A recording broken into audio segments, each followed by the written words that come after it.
Welcome back, everybody, to Tabletop Diaries, where we'll be playing ShadowDark Curse Scroll Zine Volume 1 Diablerie. The story so far.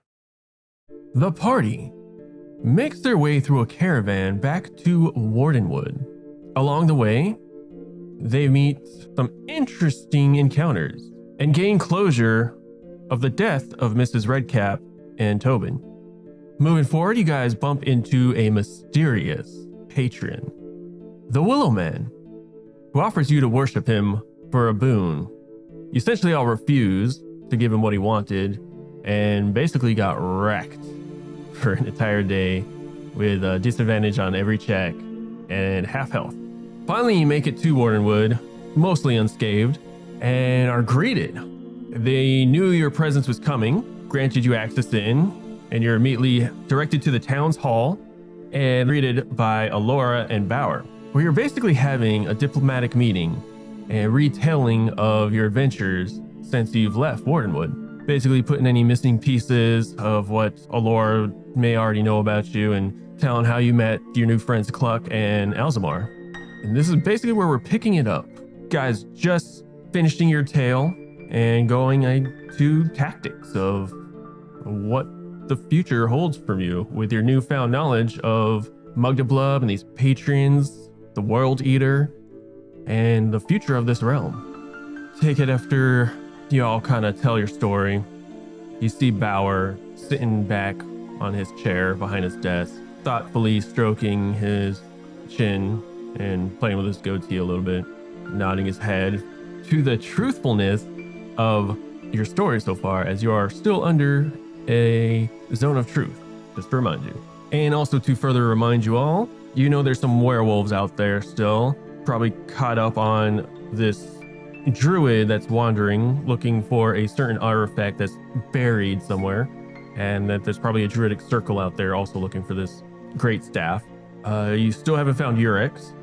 Essentially got more of an understanding of what Mugdablub is, that he basically just devours realms. You know where he's at, and you probably busted out the map and exchanged notes. Laura and Bauer looking intently on this. Probably Alzamar and Sarja talking to Alora a little bit, kind of explaining the Wizard's Tower, what you know of it, and what you've done, obviously closing the portal. And theories. Oh, yes, and theories of all this. Speaking about Haldren himself, and then Vernon Val's recanting of his death. yeah, recanting of his death. And that odd stuff, and also all the cultists, even cultists that you found that kidnapped one of the caravan guardsmen, or bounty guard members. He was a hired mercenary. Hired mercenary. There you go. Yeah, hired bodyguard. There we go. That's the better term for it. Yeah, that's the one. Then you heard tales of a wolf the size of a horse, this Exidian that the cultists are after.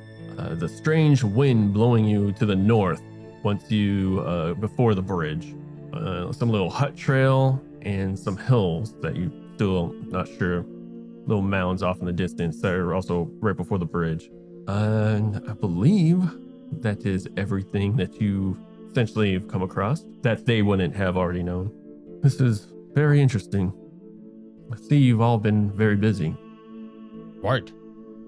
Yeah, my fish roommate, he smelled the whole time, and I couldn't do anything. I couldn't say anything about it because it'd be impolite.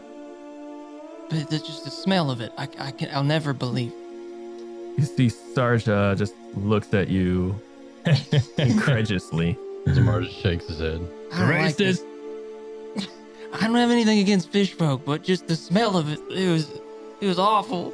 We do have a kind of peculiar scent about us, I admit. In the interest of bringing this back to more realistic inquiries, I was wondering if Alora will oblige us and teleport us to Hope's Keep for a quick visit. I'd like to take our friends with us, if that's possible. Bauer looks over to Alora for a quick sec before reaching your eyes. You wish to go to your home?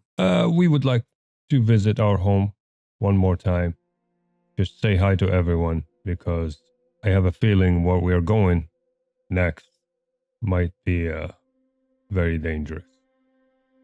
And I'm not sure if we'll ever see our people again. That is understandable. You've done a lot of work, and I understand that. You deserve to see your home once again, and you'll be pleasantly surprised to see it has been growing, flourishing. I would also... He glances over at Alora, and she gives a subtle nod. We can make that happen. But before then, we should probably plan what we are going to do next so we can start working forward while you visit. And I see no problem with that. Obviously, Alora is Well, yeah, gracious we to are oblige. obviously one of the most pressing issues is we try to pursue this Mugdalblub and venture to the regions that we haven't been to yet. And I would ask, is it a good idea for us to try to gather as many allies as we can to face such a being? I mean, demigod or not, he's quite powerful. It would be extremely wise to gather more allies. We have no idea, even looking at this map, what is at Bittermold's Keep. He, by the sounds of it, can, as your leader, undergone its influence. Mhm. Who knows how many creatures or other things are under its spell. Well, the influence from our discoveries is that the water was corrupted. So as long as no one touches the water, everybody should be fine. But that gives us a glimpse to the reach of this Mugdalblub.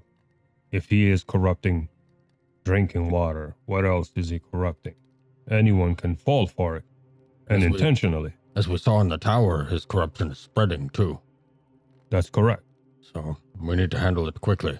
So the northeast region from this map seems to be undiscovered territory, at least for us. Mhm. We might gain clues if we reach those regions, and that's going to take a long travel, and we will probably be gone for a long time. Do you have any idea where your friend, the Green Knight, might be? Well, following his track led us to your town, Hmm. and then following that from there led us to the cultists. It might be a I'm little... assuming he can handle himself. He probably have passed through the cultist, went up north further. So it might be a little late to be asking this, but would I have heard anything of a Green Knight in Marin's Hold before I met these guys? Give me Even like a sighting of him? a D4, or sorry, a D10. 8. 8? You know his exact location. Yeah, same. So you've heard of rumors.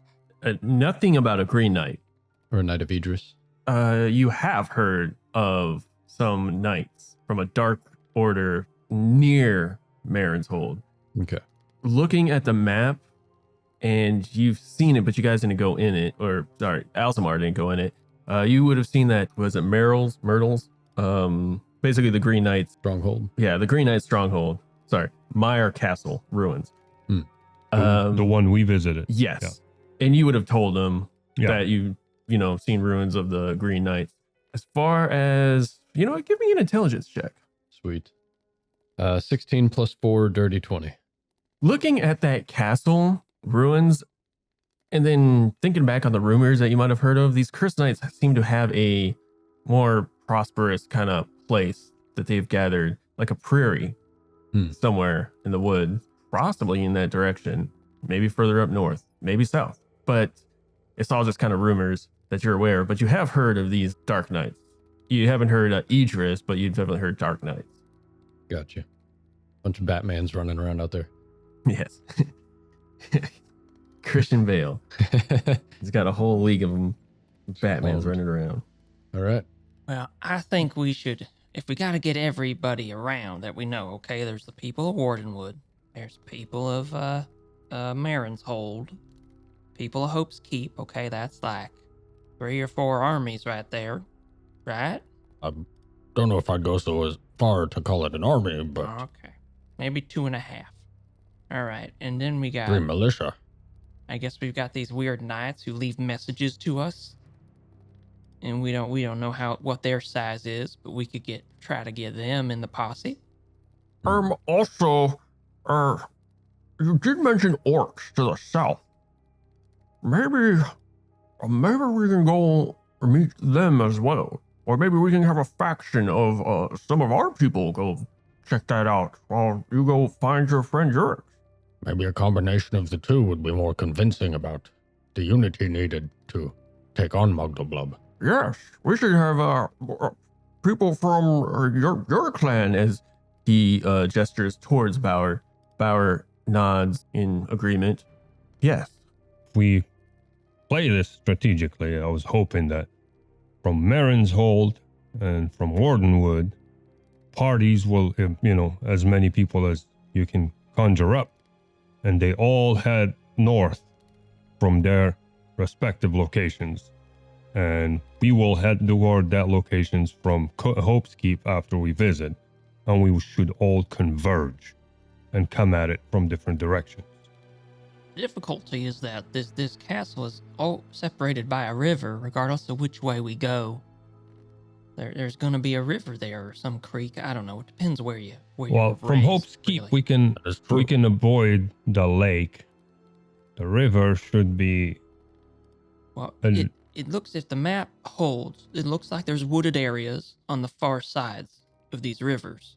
So we can make, if there's enough trees, they can be felled and made into, you chop it down, Val, and then you do a line of oil on the piece of wood, and then you set it on fire. Well, okay, and if you keep doing that, another line of oil, set it on fire again, then you basically got a canoe. As I have learned so far, oil is going to be with me everywhere I go. Do we know anyone responsible who knows how to deal with fire and who has a lot of time on their hands? Well, this is where I miss Mrs. Redcap. She was good with fire. Okay, well, if there is anyone who can do fire, it was Mrs. Redcap. I'd like to think she went down in a glory of fire roaring around her. Oh, yeah. I had no doubt about that. I like to think she went to hell. That's what that sounded like to me.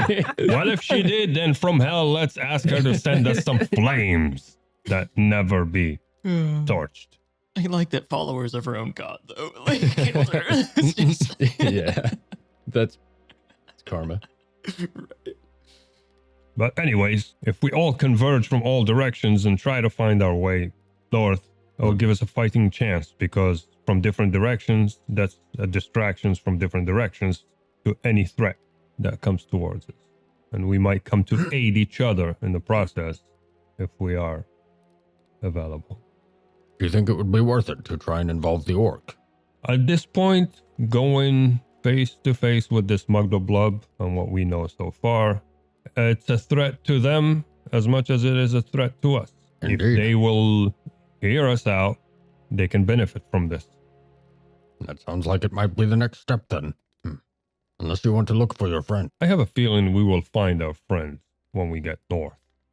You think he went there? I am almost certain he did, because we have been far and wide throughout this map so far. And if he was anywhere in those regions, we would have encountered him by now. If we haven't, that's an indication that he is further up north than we have reached. I see. We even visited the ruins, the Knight's Ruins Castle twice. And is there any chance that mysterious note you told me about that the bird threw up on you? The first that one could have been by him. I do not think that. He is more straightforward than that, and he knows us. There's no reason to play puzzles if he has anything to say. Let's just try to invite everyone to this siege that we know. It'll be a pleasant siege. We'll get a lot of things done. Hopefully. Yeah, that's why we reach out. So people from Marinhold will reach out to whoever they can, and Wardenwood would do the same, and we go in our way and do the same. So spread the effort. Well, Should we have a shared document for the invitation? Something that, is the same that we send out to Hope's Keep and these orcs to the south, and Marin's I think Hold. the orcs will merit a face-to-face visit. Right, but I want a consistent invitation, you know? This is like a party? A little more dangerous What? than your normal party, Oh, but okay, all right. Well, it's just an idea. something uniform would be nice. Mr. Bauer, to Cluck's earlier point, there is a river that needs to be crossed, especially if we're going to gather people. It's going to need to be crossed by many, so do you have any knowledge as to whether the east or west side would be better? I've had scouts in Hope's Keep venture off towards the water over there. I think it would be fairly easy to traverse that. I don't know what holds up to the northeast. We haven't, unfortunately, made it to that side. And that's our target area, northeast. We're clearly going to need some sort of way to cross the river. It is a vast expanse. If we can take with us enough supply of rope and cutting mechanisms, we have to do the woodwork ourselves once we reach, but we can't transport with us barges or boats. Yes, we can probably But help with creating a team to help build, but it's going to be a process, and they're going to have to set up camp and then protect that area while they build. There's no sense in to travel half a day's across back and forth, deliver material. There's plenty of woods out there, so the people I know should be able to help. It's going to be tricky on the other side, but I believe if we're closer to this Marin's Hold, or even to this tower, we'll be able to procure some more resources. Problem being is, the tower is a good basis. yes, we or Alora, more specific, needs to travel to Marin's Hold, so we have an easier way of transporting such items. Perhaps you can achieve two goals. Do that and establish a connection with their leader and visit the town. That would be ideal, And yes. you can start working together from that point on while we go up north. Then it sounds like we go visit your home. She teleports us to Hope's Keep. We see your friends. We come back. We take Alora back to Marin's Hold. And possibly visit the orcs and try to recruit them and gather more allies. Sounds fair. Is that what you all wish to do?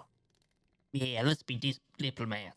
I mean, initially I was hoping to go to Hope's Keep and then from Hope's Keep cut across north to the northeast. Right. When That we're was ready, eventually, yeah. we need to talk to the orcs first Yeah. and I was try going to to get take more some help. Right. It is going to take some time to set up camp, Yeah. get supplies, make contact with our builders. It's better to do this simultaneously, both at Marin's Hold while as well with Hope's Keep. We still have some guards there, and with Alora, we'll be able to send directions to our workers, and they can at least start building the groundwork. Then let us take you back to Marin's Hold and also introduce you to the tower, so everyone is familiar with those spaces. Yes, I'm sure Alora would And be. Laura will probably establish a connection there. Indeed. You see Alora nod in agreement. As she's just standing next to Bauer, like essentially like a right-hand man, if you will, just holding the orb. I will have Pippet make some letters. One so you can give to Durek, and I will make one for your leader, Tarly. Charlie Winters. All right. You see Pippet kind of scribbling down names. And we'll make one for the orcs as well. Of course, we're going to have to gather some provisions with Durek's help as well. And you fish folk. Hopefully we can get another diplomatic team going and possibly journey with you and see if we can't help help the orcs see the light and how dire of a situation we are in. If this is the course of action you wish to take, and I believe we have a lot of work to do. The plan, and let's put it into motion All right. as soon as possible. Sounds good. All right, I'll give you guys the hour to make your preparations, and then I'll come back here and Alora will send you back to Hope's Keep. With that, Pippet opens the door, and you're gestured into the open room, and basically have whatever you wish to do for the remainder, or for at least an hour. I will say now it's probably close to noon. Okay. Just with like all the talking and regaling of the story, it took like a good portion of the day. Get some lunch. As you are walking out, Val, you see a very familiar maiden walk up to you.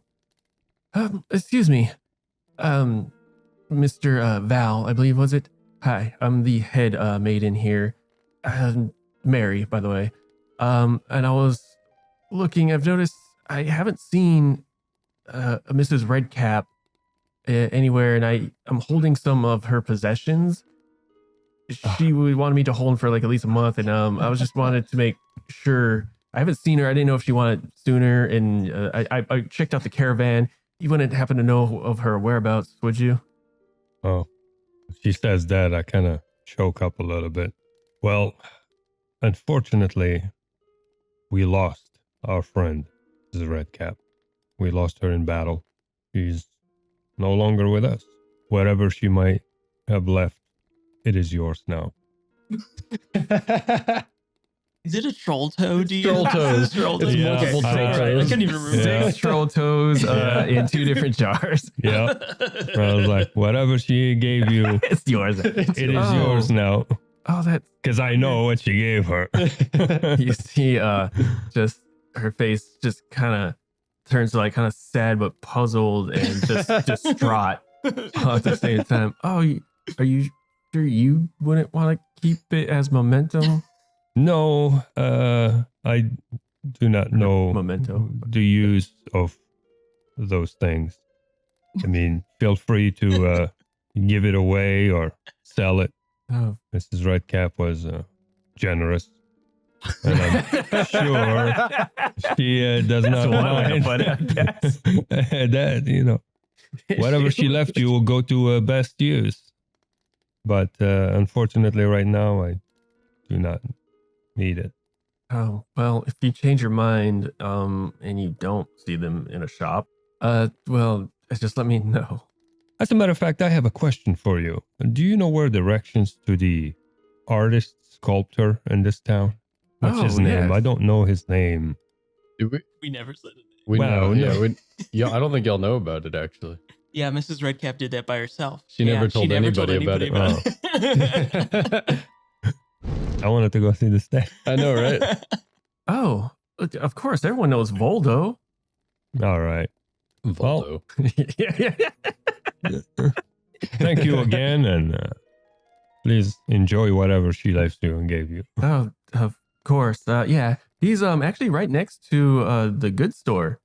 Not that far. It's like about 2 houses over. You should see. He's got a real yellow and green paint, and it's very vibrant in color. You know them artsy types. All right. Thank you very much. Yeah, no problem. She just walks off. Just walks off. Just kind of in a confused and She couldn't get rid of that stuff. Nope. Most of an episode. Sorry.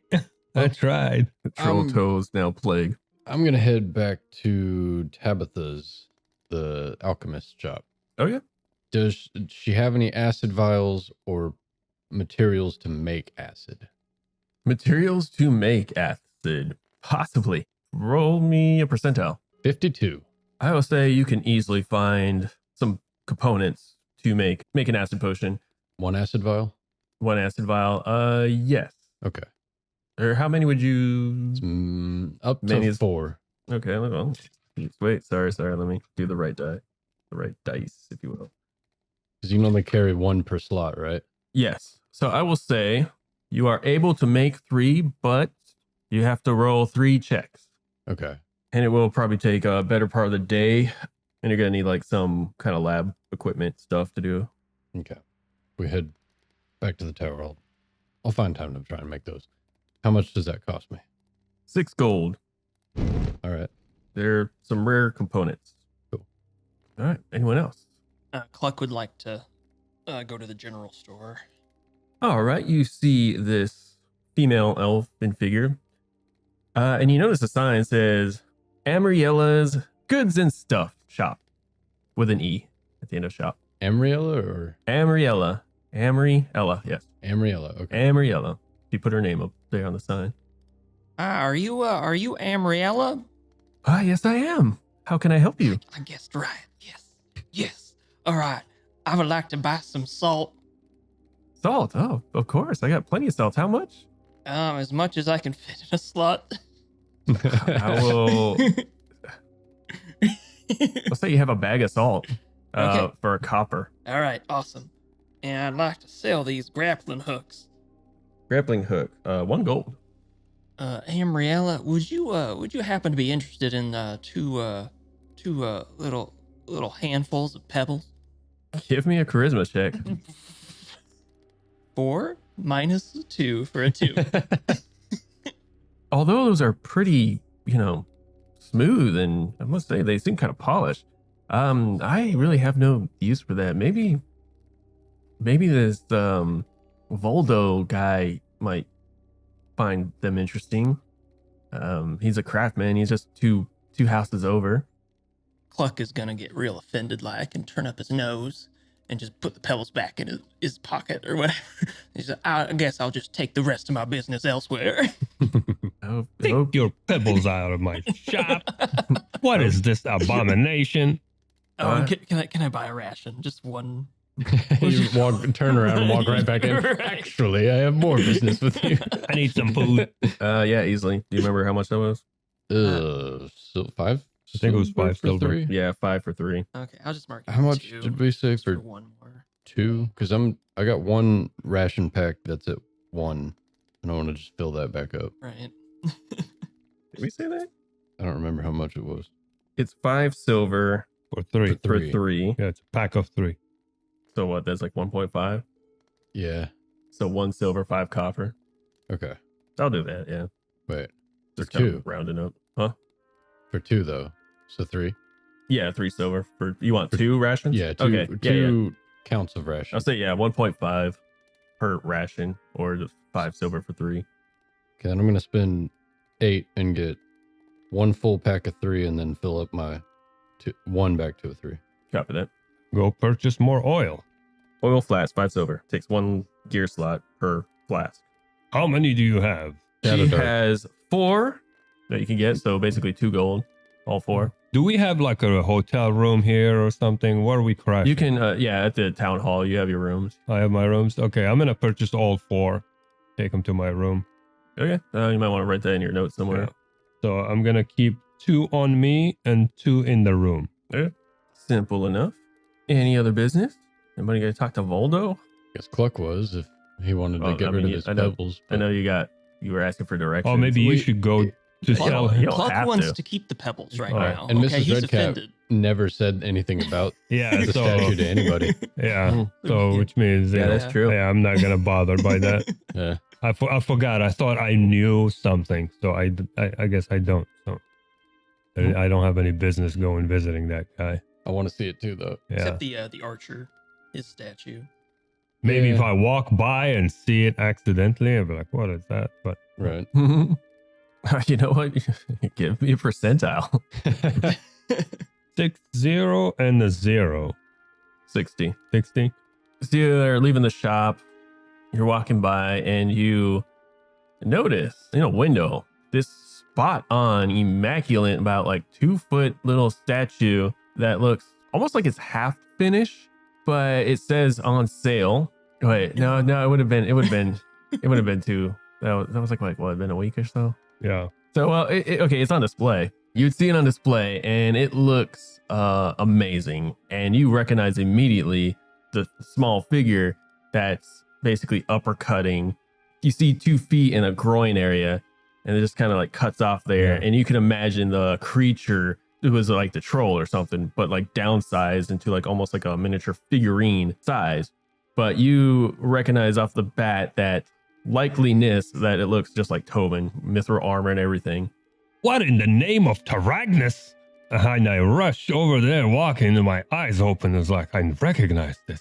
Sir, may I inquire about this statue? So it's at a window, basically. Yeah. You'd have to like walk in. Yeah. Are you walking in? Yeah. Okay, you open the door and a little bell hits on the top. Sir, may I inquire about this little figurine here? Is it for sale or where did you get the idea to make this? You see a man in some vibrant yellow, ordained, like noble-like clothes. He's got like a cape that's yellow. His back is to you, and this big puffy hat with a feather sticking out that also matches with yellow and blue striped all the way down. He turns around. He's got like these whiskey, like handlebar mustache. That's all. It looks kind of like it's graying a little bit, but it's blonde, pure blonde. He's got like some rosy cheeks. Like, oh, that piece. And welcome to Voldo's Emporium of Mystery and Arts. And he does a gracious bow with one arm extended out. And then, oh yes, that piece. A very peculiar individual came in here requesting that. Was it a woman with a red cap? How did you know? She was my friend. We are companions and adventurers. My name is Valoros. Have you heard of us? Oh, I may have heard a rumor of a bunch of venturing diplomats who apparently saved the day here and That there. is us.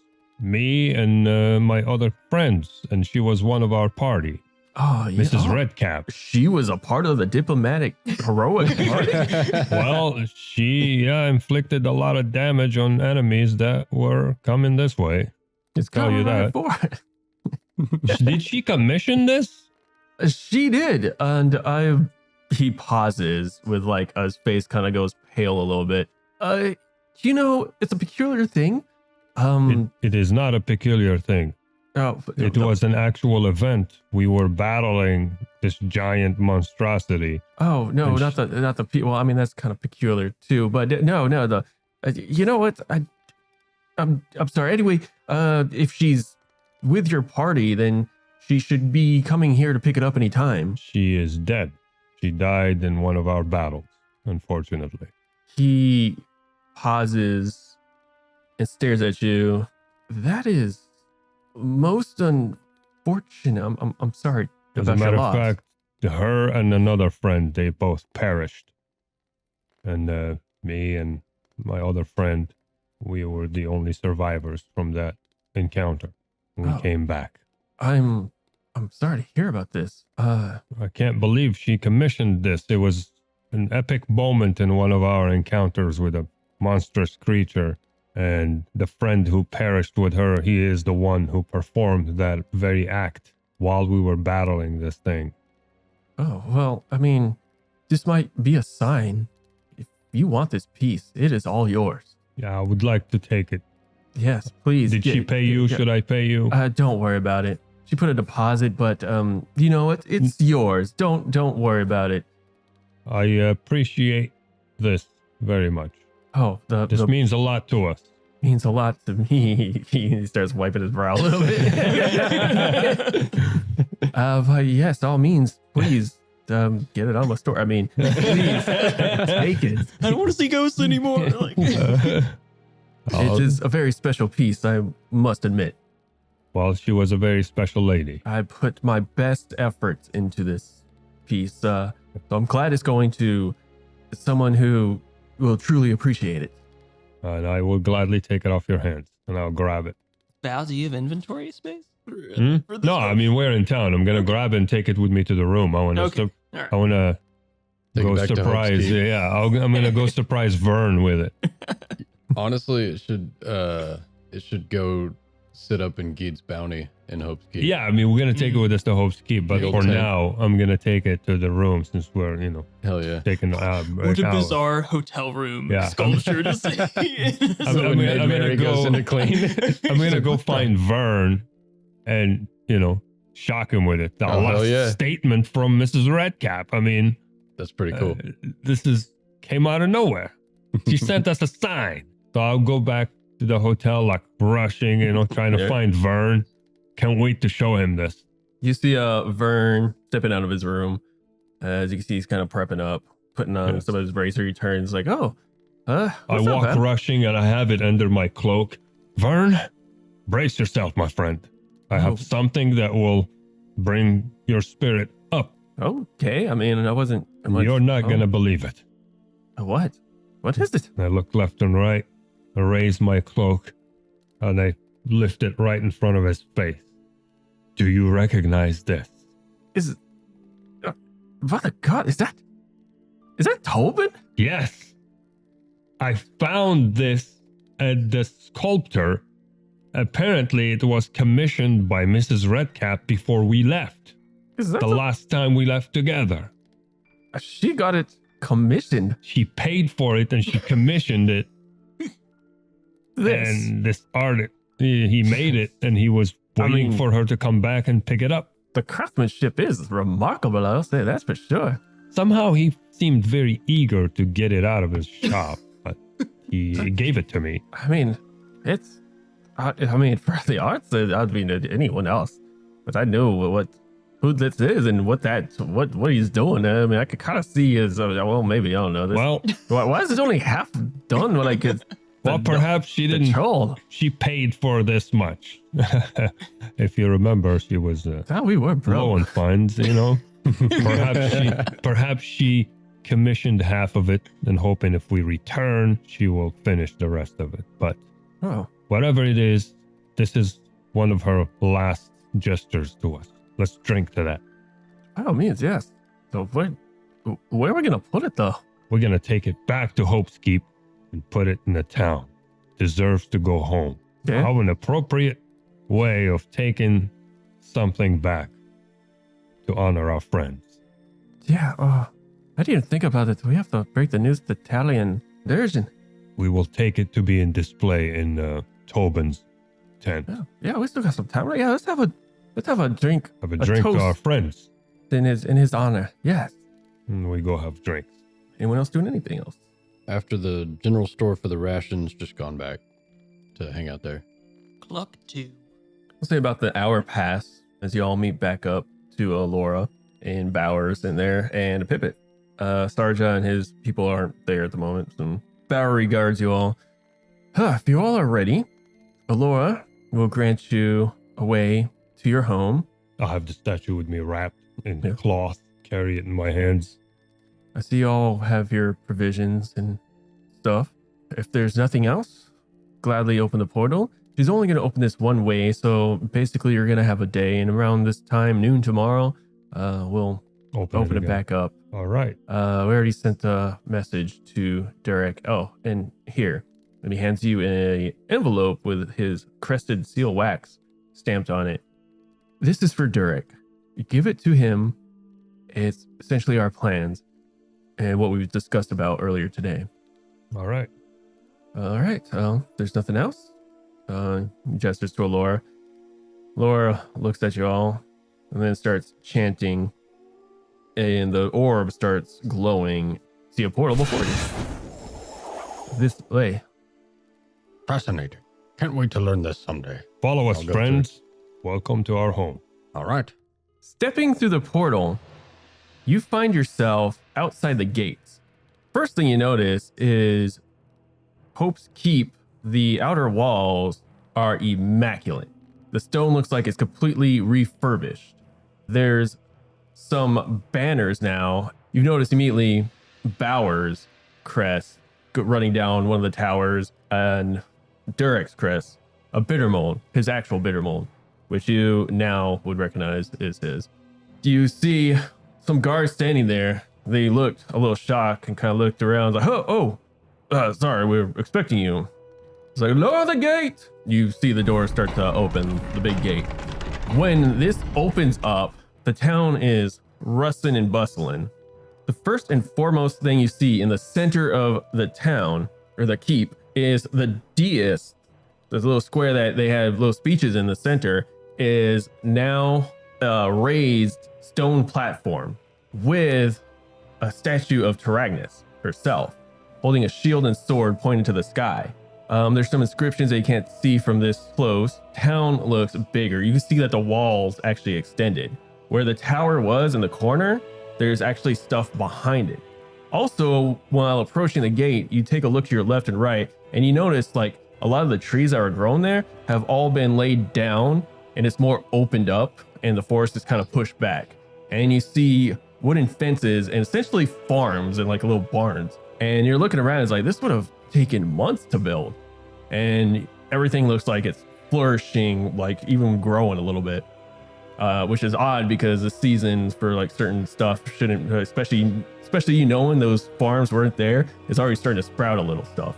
And you can see someone's horses like pulling them into the shed, into a little barn shed and whatnot. Inside, all the houses are no more like shacks or shambles. There are some wooden built ones. You noticed one in particular that's like 3 stories, ordained in stones and bricks, with a pointed, like 4 pointed roofs, red.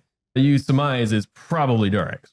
And you see Durek actually coming up to you from the center as he just in a grand gesture. He's like, "Welcome home, Val and Vern, and fellow friends of Val and Vern."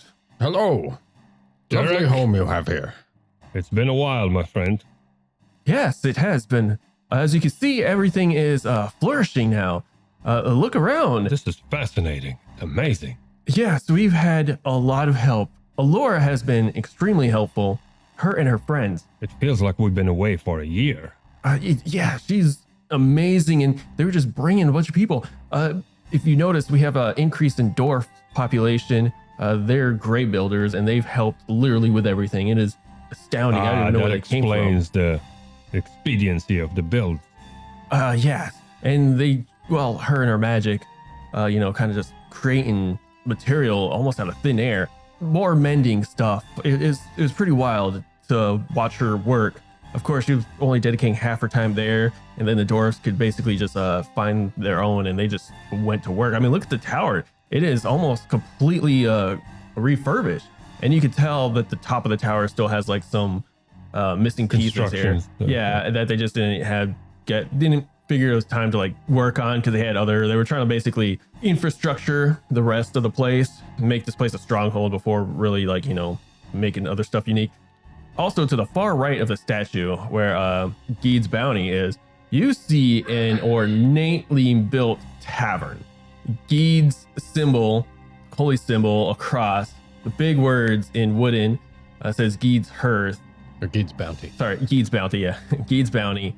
Basically a giant patio with a tent cover over it and double doors, windows, a hearth in the middle, and 2 tables, long tables on both sides, decked out, a full bar and staff and kitchen. You can see it just really well built. Different types of wood, like rosewood, maplewood, and oak, all kinds of unique, different aspects and metals that are just woven into each other. Everything's engraved like spiral railings leading up to each and every room because it's 2 stories now. Roof looks immaculate with like colored shingles to whichever Dark green. Yeah, dark green. And this whole place looks like a brand new city. And even the roads, there's more of like dirt roads and like some cobblestones being built to kind of spread out. And people have essentially yards now. That's awesome. Durek, before I forget, this is for you. I give him the letter. Thank you.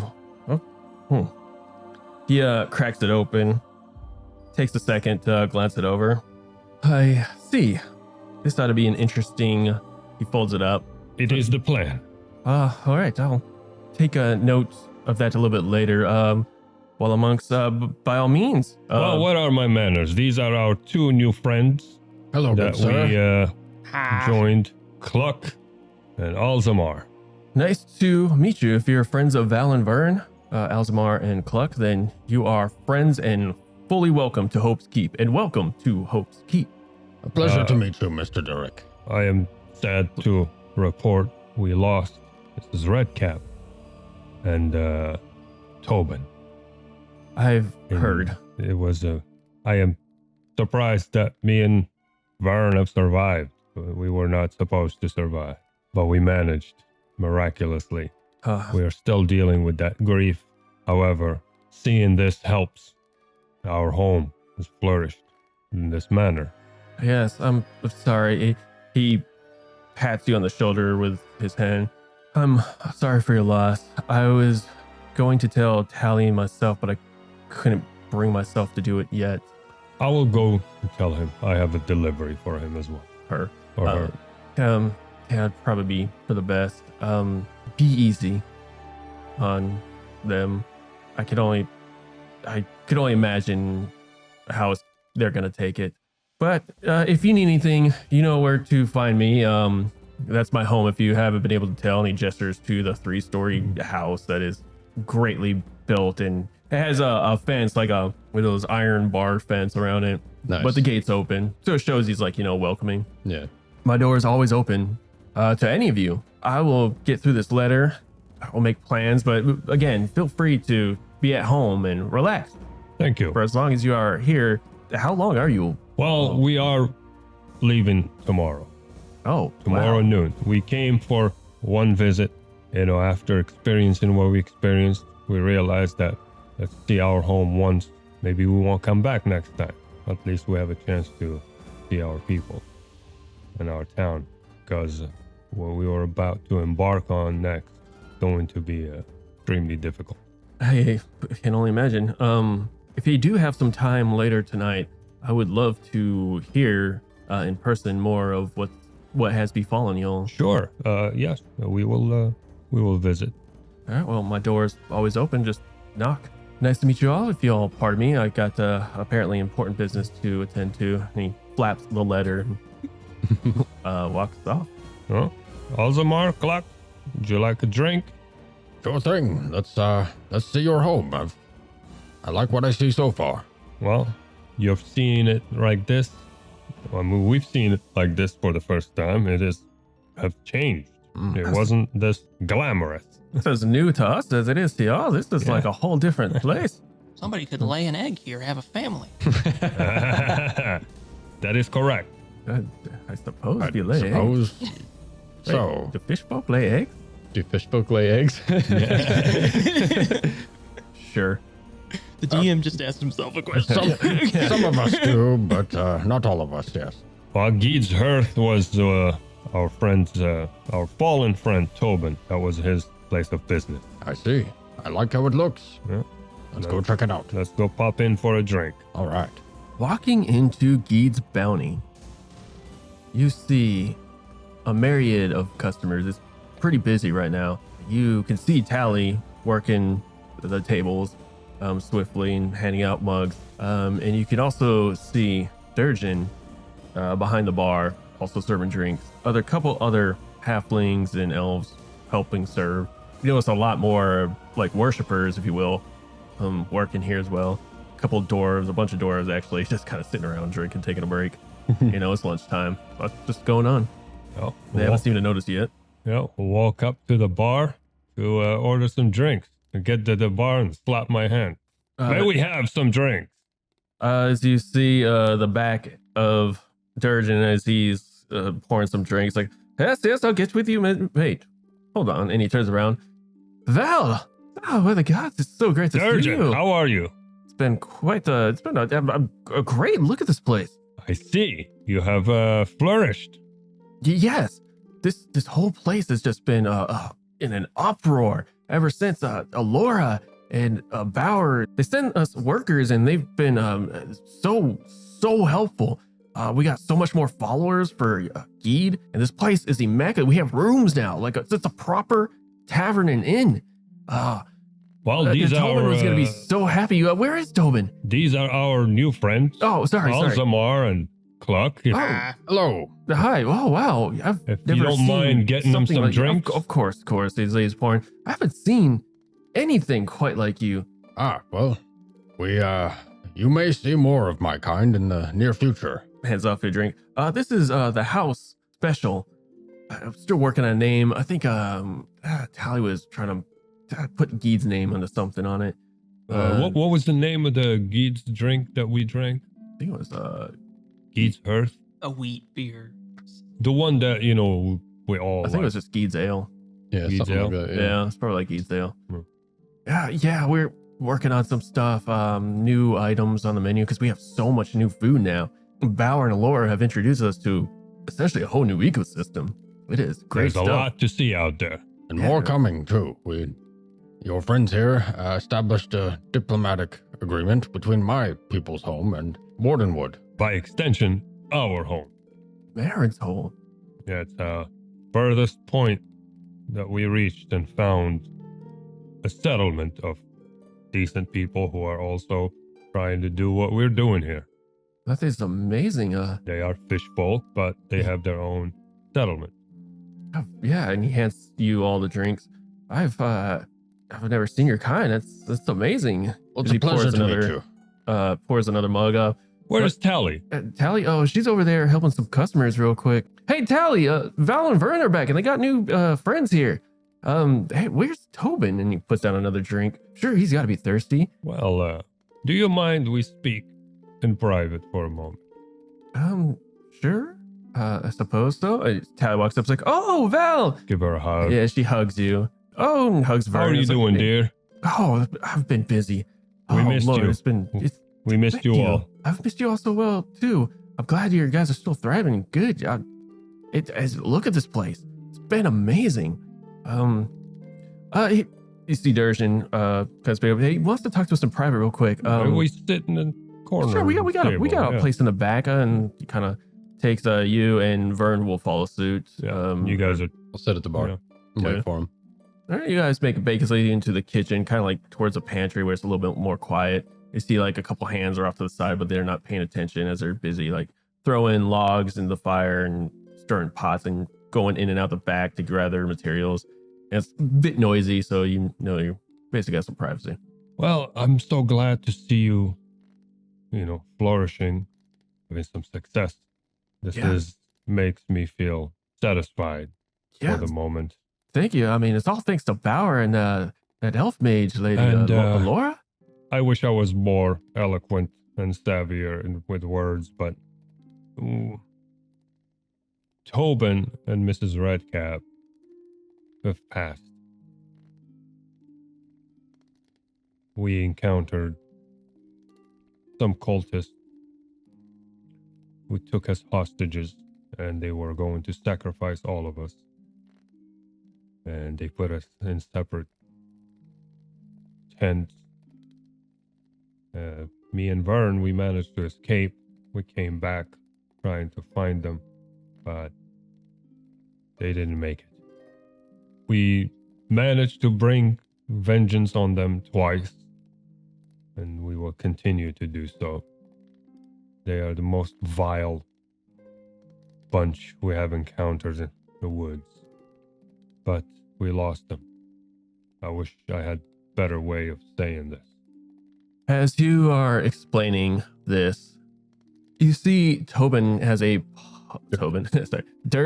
a puzzled look on his face.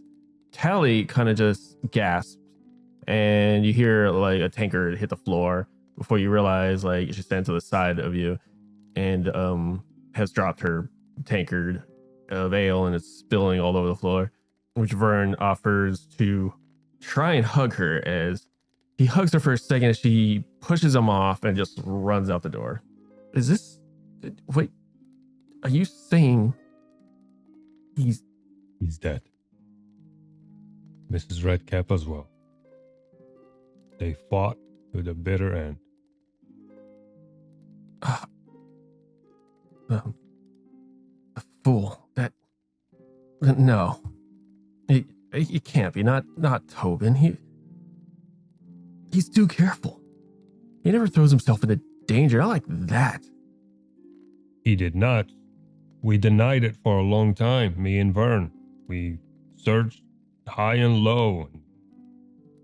We indulged in rage and vengeance, and we went all out. But we confirmed that they were What about his body?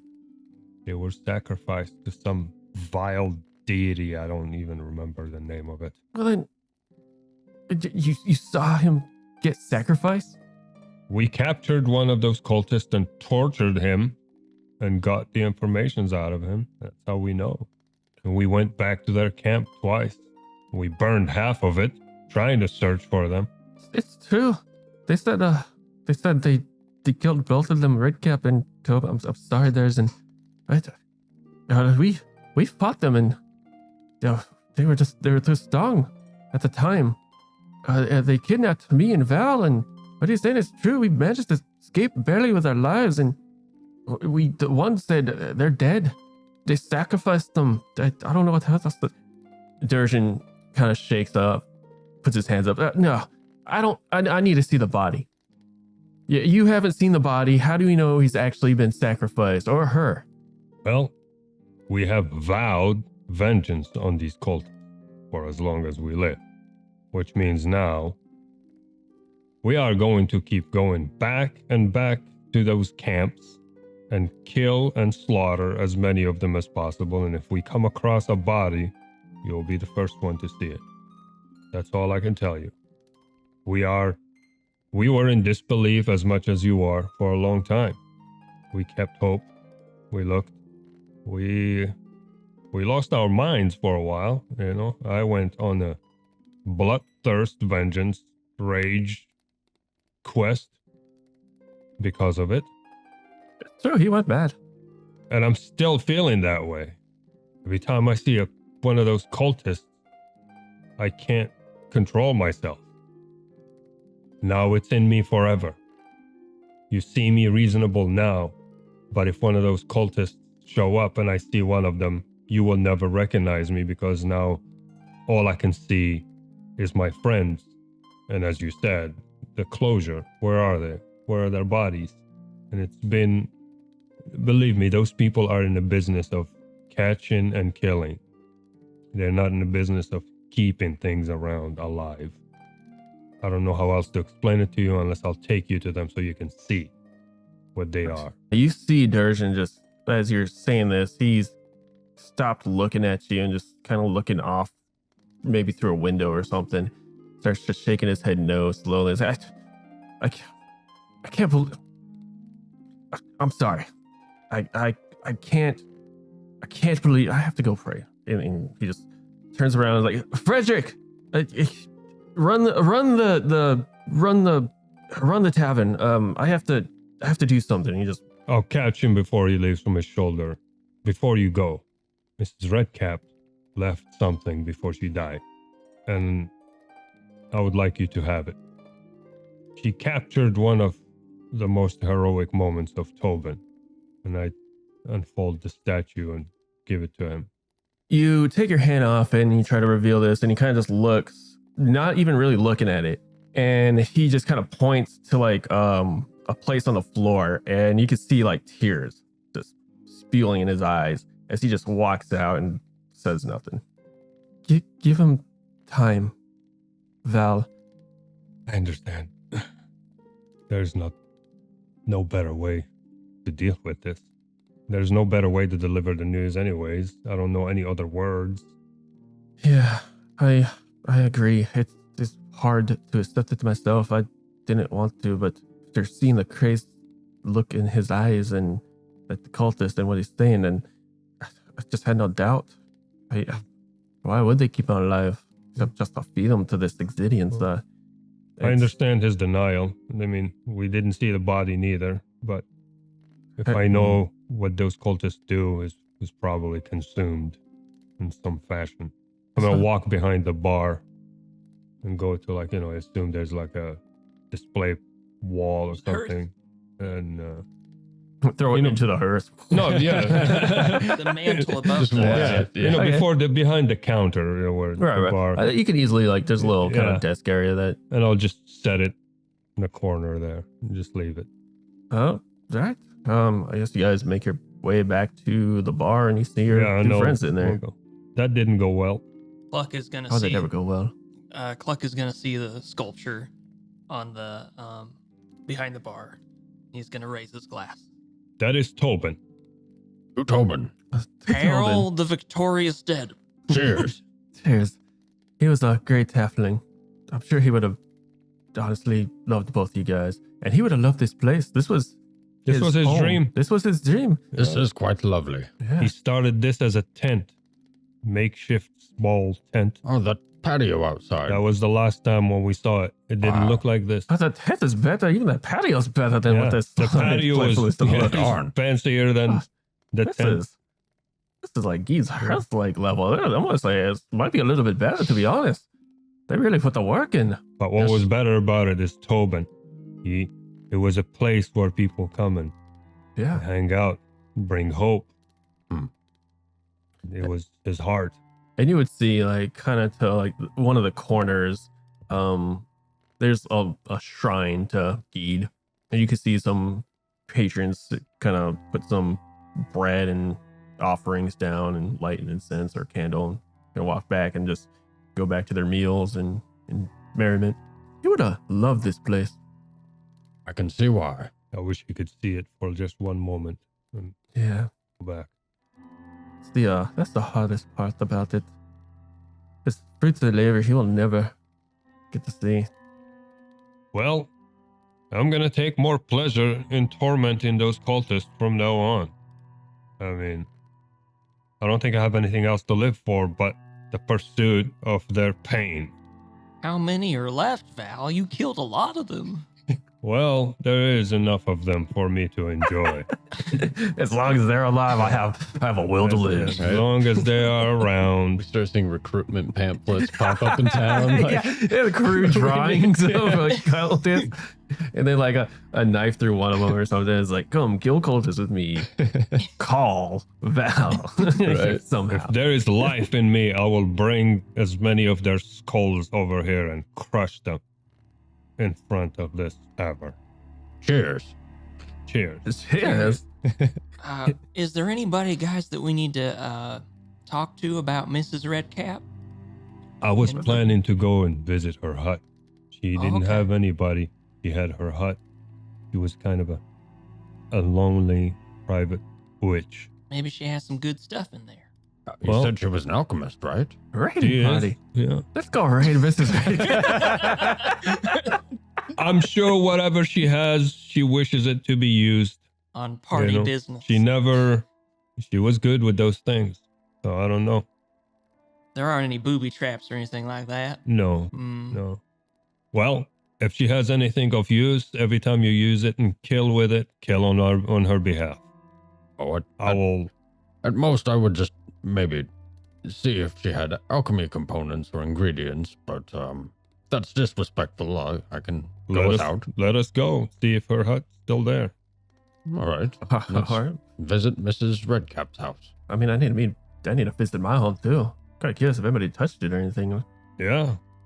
You make your way to the hut in the corner, and it's on fire. I'm kidding. oh my god. I was gonna scream. Mr. Jordan's going through some stuff. Gonna get to him. Okay, all right. I'll go straight to the house of what's his name? Oh, Durek. Durek. I'll Yeah. go straight to his house and yell, "What happened to the hut?" Right. Yeah, no. You make your way to the hut, Mrs. Redcap's hut, and it's actually untouched. I like that. It's the ugly house on the Yeah, block. it, yeah, it looks as bad as she left it. There it is, gentlemen. This is the Mrs. Redcap hut. She Oh, was a very my. simple witch woman. I see. Honorable, though, that they left it as it was, I assume. Yeah, I had a sight for sore eyes in a sense. Gives me a nostalgic feel, if you will. The only thing that remains familiar with all Yeah. this change around us. We should make this like a historical monument. I mean, it kind of is if you think about it. When we first got here, we thought it was all mossed over and you could barely tell it was a hut. Mm-hmm. But then after lived in, she just popped out one day. We're like, oh, who are you? What are you doing here? And it's like, and then she was like, what are you doing here? This is where I live. And then we just kind of got together somehow. But then we did have the foresight to like kind of brush it up a little bit, make it at least look like a hut and not just like a web ball of spiders in the side of the corner of the. Alzamar, after Interesting. you. Oh, please, lead the way. She- wait she a was second, your guys. friend. Wait a second. Cluck is going to throw a pebble in real quick and be real wary about it. Are you opening the door and throwing it, or are you just throwing it through Does the window? she have a door? I would assume she'd have like. she has- obviously did she have a door? She has a That's a good door. question, did she? She has a door. Can I say is the Yeah. I'm gonna explain say how- she doesn't have a door and just an open door policy. It's just an open like door. it's like a thick smoke usually is there, right? Or like some overgrown like Yeah, branches or right, like right. some brush or something. Some kind of half curtain thing. Yeah. Makes it look okay, but like Cluck's gonna throw a pebble through the overgrowth just to see if there's any booby traps. 'Cause this is the first time he's going in the structure. I mean, would she have booby traps? the pebble goes in and just bounces, and you hear as it just hits wooden floor. All right, Alzamar, I think it's clear. All right. Well, she was your friend. Please be the first. All right, I'll open the door. Or the curtain bush or Curtain whatever. aside. I'll open the door and gesture to Vern. It's fine. He ducks under the brush, if you want to call it that. I guess you could call it a door. Well, I don't. The yeah. first episode has it, but I don't even remember. It's been so long. I want to say there was whatever. This canon now. Yeah, it is. Vern walks in. They're like, oh, it even smells like a little dark here, but Oh, she was the last person here. So here, let me see if I can't lighten this up. And then he like just finds a little like sconce and lights it up with his tinder and flint, and there's a little bit of light in this. Describe what her hut looks like.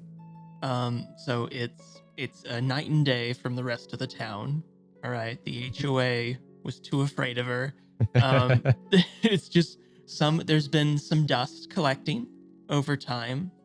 The flowers inside and outside are dead, despite the growth everywhere else. There's just a few stubborn weeds around, and there's going to be walls. There's going to be at least one wall of scribbled, notes of just random things. It's not really valuable. It's just random stuff to throw into a cauldron that she decided to prioritize that day or that hour, It's experimenting, I guess. Yeah. Right, yeah. I would say you see a cauldron that looks like it hasn't been touched. There seems to be probably some little bit of slosh at the bottom. Gross. Mystery liquid. God. Like she didn't clear it out all the way. It's like, whatever reason. Cold ashes beneath. What in Yeah. the Teneragnus is this? A couple logs to the side, and you had some supplies there. Any potions and things? Supplies? Potion components. Since it's an ally, I'll reuse these dice. No, it looks like she either someone raided it in the way she was gone, or she took all of her spell components with her. I will say you see some dried up stuff that you can't really make heads or tails, like maybe some really old components that she never got to use, or maybe she was collecting for whatever reason, but nothing of real use. Does she have enough tools in here that I could work on that acid potion? I'll allow that. Okay. Well, if you don't think your friend would mind, I'm going to use her equipment. Your guest. That would be an honor to her. All right. I heard she likes acid. I think she'd like that. Yes. She liked anything chaotic. You mentioned that in your Yeah. troll fight story. She likes anything chaotic. Your troll fight story. What kind of check do I need to make? Let me pull that up right now. Also, I forgot to do this. If you manage to make acid here, there will be a holy acid. Unholy acid. Holy, unholy Vile acid. acid. Yeah, the Vile. most. Vile. Yeah, which means it will hurt twice as much. An extra D6 Yeah, for I'll vileness. demand we get a +2 on that or a +4. Right. But if you roll a natural one, the acid goes on you. Ooh. I'll burn my fin off. You know what? Let's do this. Let's do the D6 decider. Ooh, Not an intelligence roll? No. D6 okay. decider. This is gonna make it 50-50 if you can create the potion or not. And I had up to 3. Yep. So you could either roll 3d6 or one at a time. Red, green, purple. 4, 3, and a 2. You make one potion. You essentially start making it with one. You're trying to read through your book, potions, and whatnot. Then you realize, oh snap, I was supposed to add this beforehand. Oh, and then you do it again. It's like, oh no, this step 1 before step 2. Oh, I messed up. And like third time, like now I got it. Third time's a charm. And you make 1 vial of acid. Okay, cool. Yes, cherish it. Who wants a vial of acid? As the components kind of slowly burn a hole into the counter you're working on. Yeah. Above table, I can't carry it. Maybe Vern could could hold it. Yeah, okay, Vern has a Lydia. spot because I don't have a spot. Vern, carry the acid. See if he's got spots. And when you use it, He's our torch carrier. scream out The pack loud. mule. Red cap! Slam! For Red Cap! For Tobin! And this is from Mrs. Redcap. Oh, and he's got room for one. All right. Here you go, good sir. Good job. In honor of your friend. Thank you. You're Ooh. welcome. You have Don't drink it. Okay? Yeah, I've seen how I just had to sit here and watch you stumble through that. I don't think I'll be drinking this one. Yeah, sorry, it's been a while since I've made acid. Yeah, no. Well, God. farewell, Hut. Yep. I guess so. And just throws a torch. No. No! As you all are stepping out, you see a young man staring at you, Val. What are you doing? What are you doing in Mrs. Redcap's house? You recognize this to be Jordan. Jordan, you don't recognize me? Oh, I recognize you, but why are you in Miss Redcap's? Where's Miss Redcap? We're just visiting. She asked us to get her some stuff. Oh, We're leaving tomorrow. is she not here? No, she's Oh. not. Do you want to give her a message or something? Oh yeah, I was just gonna say hi. I've gotten way better at fire making. Oh, I always really? forget I always remember the water. Oh wait, I'm not supposed to tell you this. My dad could. You Sorry. can tell me. She told us. She told us, but don't tell anyone else. Of course, okay. I could trust you guys. Cool. You can Chill. We can trust us. These are our new friends. They are Oh. from out of town and they are leaving with us. Don't be Hello, young man. He jumps back at you and just for a moment, he's like, what is no, that? no, Okay. don't be disrespectful. They are friends. They are just different than us. My name is Alzamar Finnegan. I am Fishfolk, and it is nice to meet you. Oh, hi. I'm Jordan. Jordan Bittermold. So you have been practicing your fire? Yes. Did she teach you how? He looks around. Yeah, she even gave me this flint and steel, and he pulls it out, kind of shows you under Really? his cloak. I was gonna come over here and like sneak in, and I've been taking logs from her house sometimes. Can you do me a favor? Yeah, Keep an eye on the hut. Make sure no one damages it of or course. does anything to it. I've told my dad. That's why it hasn't been touched. I told him, hey, not to mess with Miss Redcap's hut, because I owe her a favor, and I just told him it'd be in our best interest. If they ask you more, tell them to confirm that I have confirmed to you that you are looking after her hut. Yeah, Okay? of course. Keep it clean and keep it, no one goes in there and damages it. You would like that. Awesome. Yeah. And yeah, when you see her, tell her I put the ring back. She'll know what that means. Okay. I shall pass your message. And tell her to hurry back up. It's getting kind of dull around here. I mean, sure, everything's all fancy now, but I kind of miss the chaos of things, her nature. Wait a second. Jordan, you know how to use fire and you got time on your hands? Well, yeah. Well, when I'm not studying. Oh, okay, here, son. Let me take this out. And Cluckopaka is gonna take out the map and kind of show him the map of the whole area.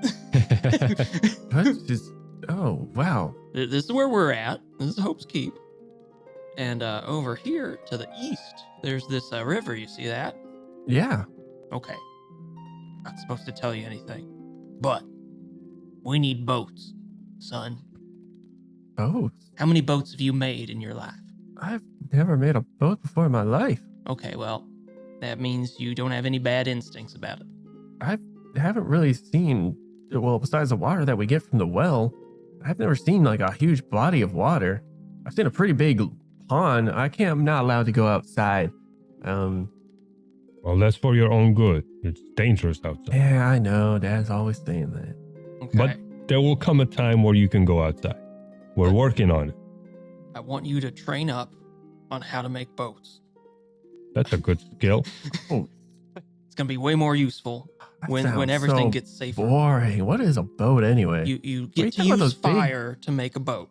Okay, all you need is an axe and fire making skills, and you can make a boat, son. What does the boat even do? It Floats moves- on the water. and you travel with it.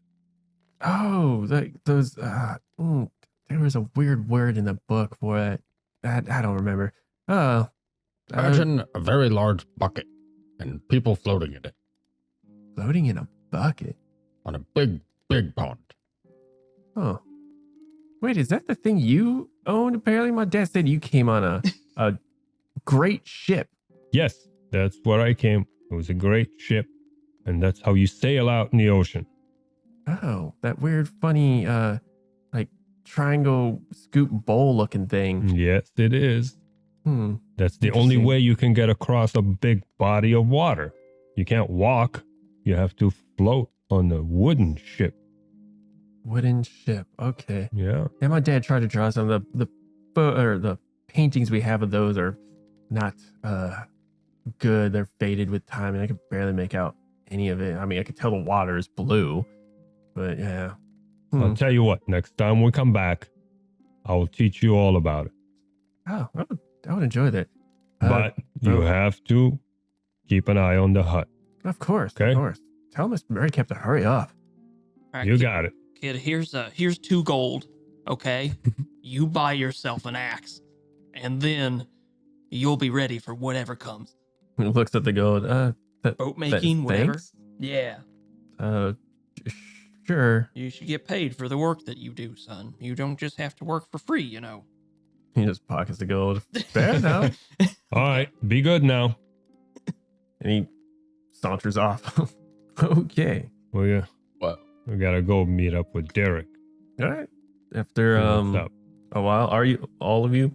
Yeah, Yeah, we're just yeah. kind of following along. Yeah, we're hanging out all together here in town. at least. They're our guests. We have to make sure they're good. All right, making your way to Derek. You see a couple guards standing there. They look at you, nod knowingly, knock on the door, opens up. See Derek standing there. It's like, oh, you're so soon already. By all means, All come right. in. You walk in and you notice his living room, if you call that, is grandiose. New wooden table, a bunch of chairs to match, cushion with velvet and little gold inlays around the cushions. There's a giant candle, like one of those Hanukkah looking candle thingies or something, some ornate looking candle stand with like 15 candles, but it's not like straight Hanukkah looking, but it's kind of like flower shaped, I guess. Okay. That's kind of a centerpiece. As he kind of lights it, it moves over to a more open area of it because it's just the 4 of you. Pulls out some chairs, sits down, flops the letter on the table. Please be seated. Got a servant getting us some tea if you'd wish anything else. Get you some refreshments as well. Sure, I'll take a tea. Okay. Sounds good. All right. Yeah, by all means. So I went over the letter. Looks like we have a lot of work ahead of us. Yes, indeed. A lot of boats need building. Yes, that's interesting. As you really think crossing the water is the good idea? That big body of water is the only thing in our way of traveling everywhere. There is no other way to get over it unless we have transportation. Right.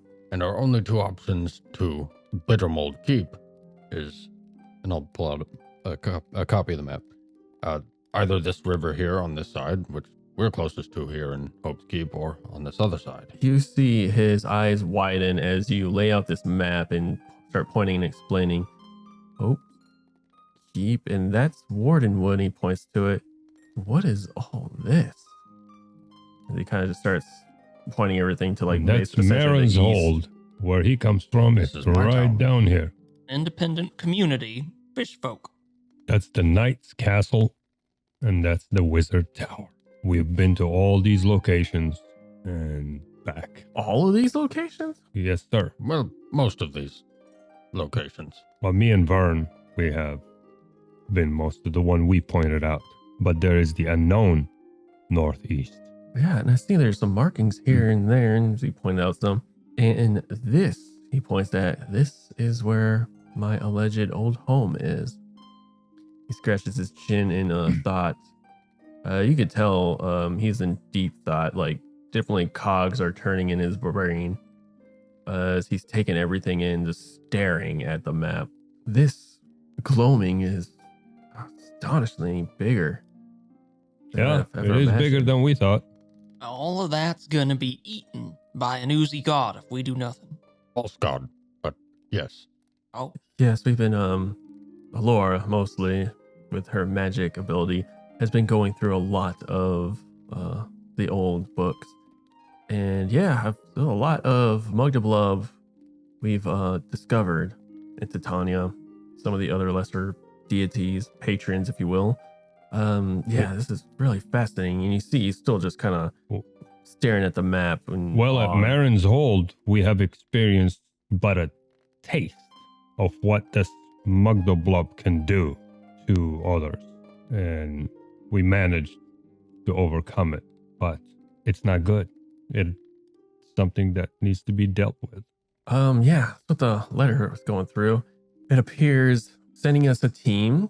We already got a lot of the workers here, so that should be pretty easy for us. We're gonna have to send out scouts, find a good spot by the lake, start clearing out some trees, setting camp, and seeing how well we can Yep. build.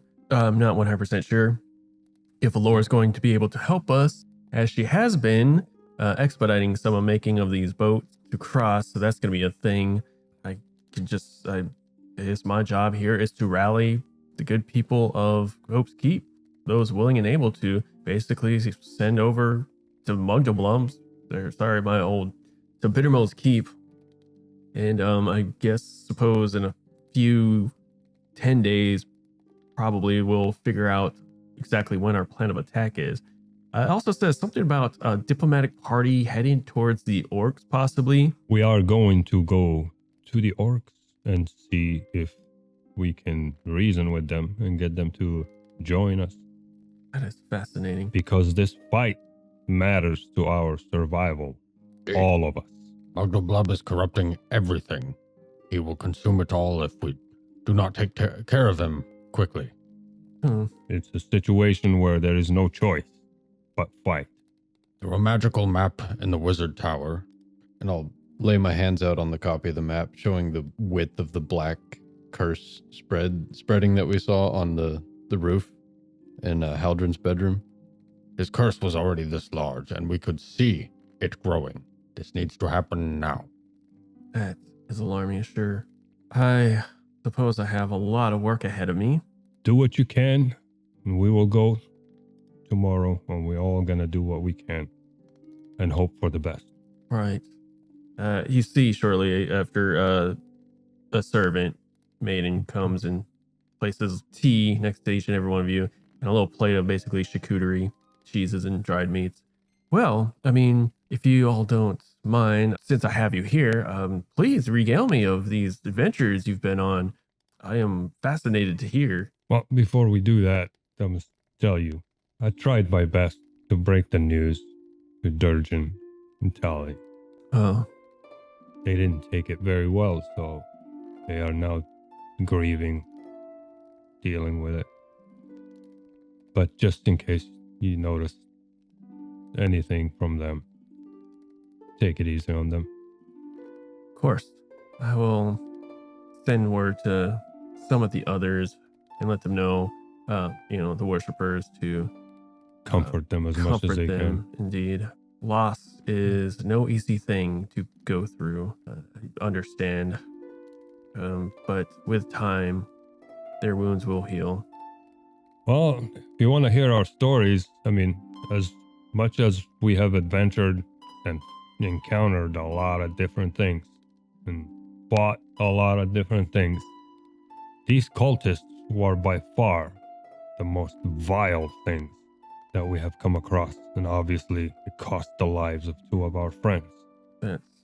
Please, regale me. Which means, if any of you here come across these cultists, and they are very talented at deception, you must not show any mercy. And you hand him a pamphlet that says, it's just a Yeah. crude picture. Yeah. Call Those- Val to those- exterminate your cultists today. Yeah, those are not things to negotiate with or do deals with. You just kill. That's all I can tell you from experience, an extensive experience with dealing with them. Anything else you can fight, you can negotiate with, or you can escape from. cultists, they have no interests. They only want to sacrifice you and inflict as much pain as they can on you. Fascinating. Here, why don't you all join me by the fire, as he picks up a small little box and walks over to the fireplace, throws a couple logs, the fire's already going. And you see like more like lounging chairs kind of circled in an area. Nice. Puts down this little wooden box, opens it up, and pulls out a pipe with some, tobacco or spices or whatever, and just starts lighting it with like a little pieces from the fire, like a little stick from the fire, puffing. Oh, I got some of the finest of my family here, by the way. And he puts down the pipe and pulls out a very ornate looking decanter of this reddish liquid inside. And the decanter's like, it's wide at the bottom and then narrows like at the top of the spout. He uncorks it and pours a couple glasses if anyone wishes to partake. Hells yeah. Yes, thank you, sir. For sake of brevity, basically explain Go your through our adventures. stories, Yeah. different adventures, catch them up to speed. We tell them about Marin's Hold and all the fascinating things. The Wizard Tower, the Cultist Revenge, the Caravan. And the Knight's Castle. Oh, yeah. Maybe he knows something about that. Anything about like the Willow Man and all that, or Yeah, everything. okay. It gets later in the evening, as there's much to be told, and he probably stops you here and there, and is asking questions and whatnot. Get snacks, refill on tea. Yeah. Like refreshments are kind of brought over, and I'll even say at dinner. Cool. Yeah, you get a nice little portion of stew, and he's got just like some pieces of like Some steaks. venison steaks. Nice. Some more of the decanter, from the decanter of some bitter mold wine. I look at the venison, I look at Vern. We used to supply this to town, yeah? Yeah, look at us now. Now we're diplomats. Now we're enjoying it. Yeah, it's good to be on this side of it. I mean, I kind of do miss the wilds, but actually, being out there so long, I could use a break. This is nice. It's nice to be at home. It is. It's very comforting. Yeah. Well, I'm glad our friends get to see it in its glory now. Yes, me too. You are, I guess, most welcome here anytime. Thank you.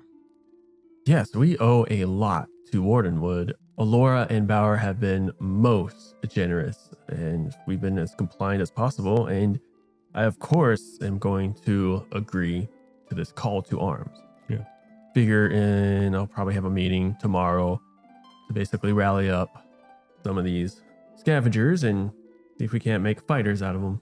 Should be, This make me look back that first day. If we didn't take the initiative to venture out beyond our small village, if we cowered and just stayed here, we would have never discovered these people in these towns. yes, quite right of you.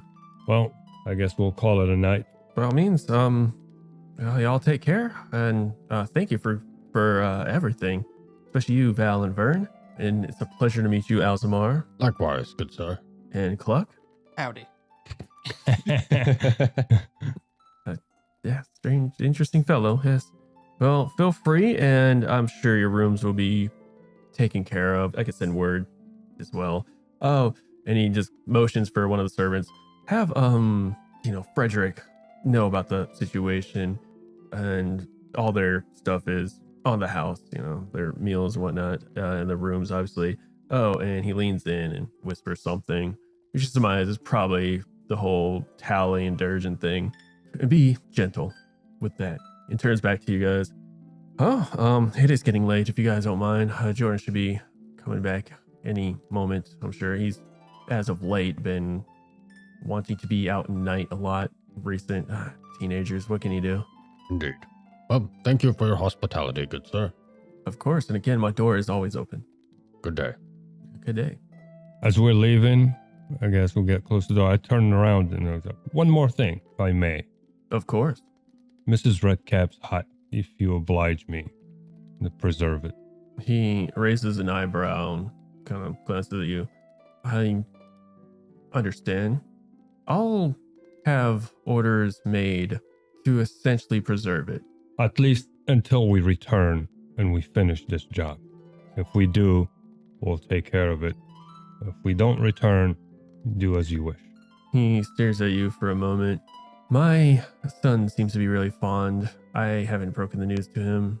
I have met him by the hut and asked him to look after it, but I didn't tell him what happened. He asked, and I told him she's not here yet. He looks down at his glass and kind of swirls it a bit. I suppose that burden is on me to tell. Thank you. I'm still, as much as you, trying to figure out the best way to break the news of someone loves.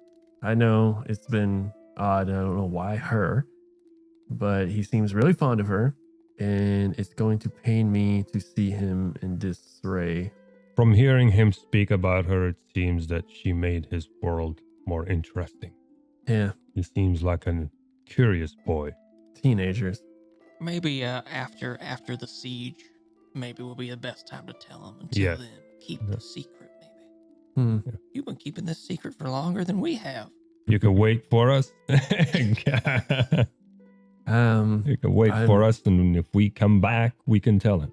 Good at keeping secrets if you hadn't noticed. And he kind of just glances at Vernavel. And yeah, I'm sorry if that's the last of it. We'll let you be at peace. Understood. And thank you. We'll go to sleep. Deed's bounty. Oh, I don't know if I can go back to Gid's bounty now. Oh, It's well, like I feel ashamed to see them again. I, for one, would like to stay a night there. It looks lovely. I feel free, my friend. It's your town now. You can, Yeah, I'm gonna go to my house. Yeah. See how it is. I wonder if anybody touched it. I kind of hope so, and I kind of hope not. You know, I'm looking at everybody else's Yeah. house. This is great. I don't want. I have a house too. Yeah. Yeah. Yeah, go check out their home. Yeah, I need to go check my house and see if it still exists.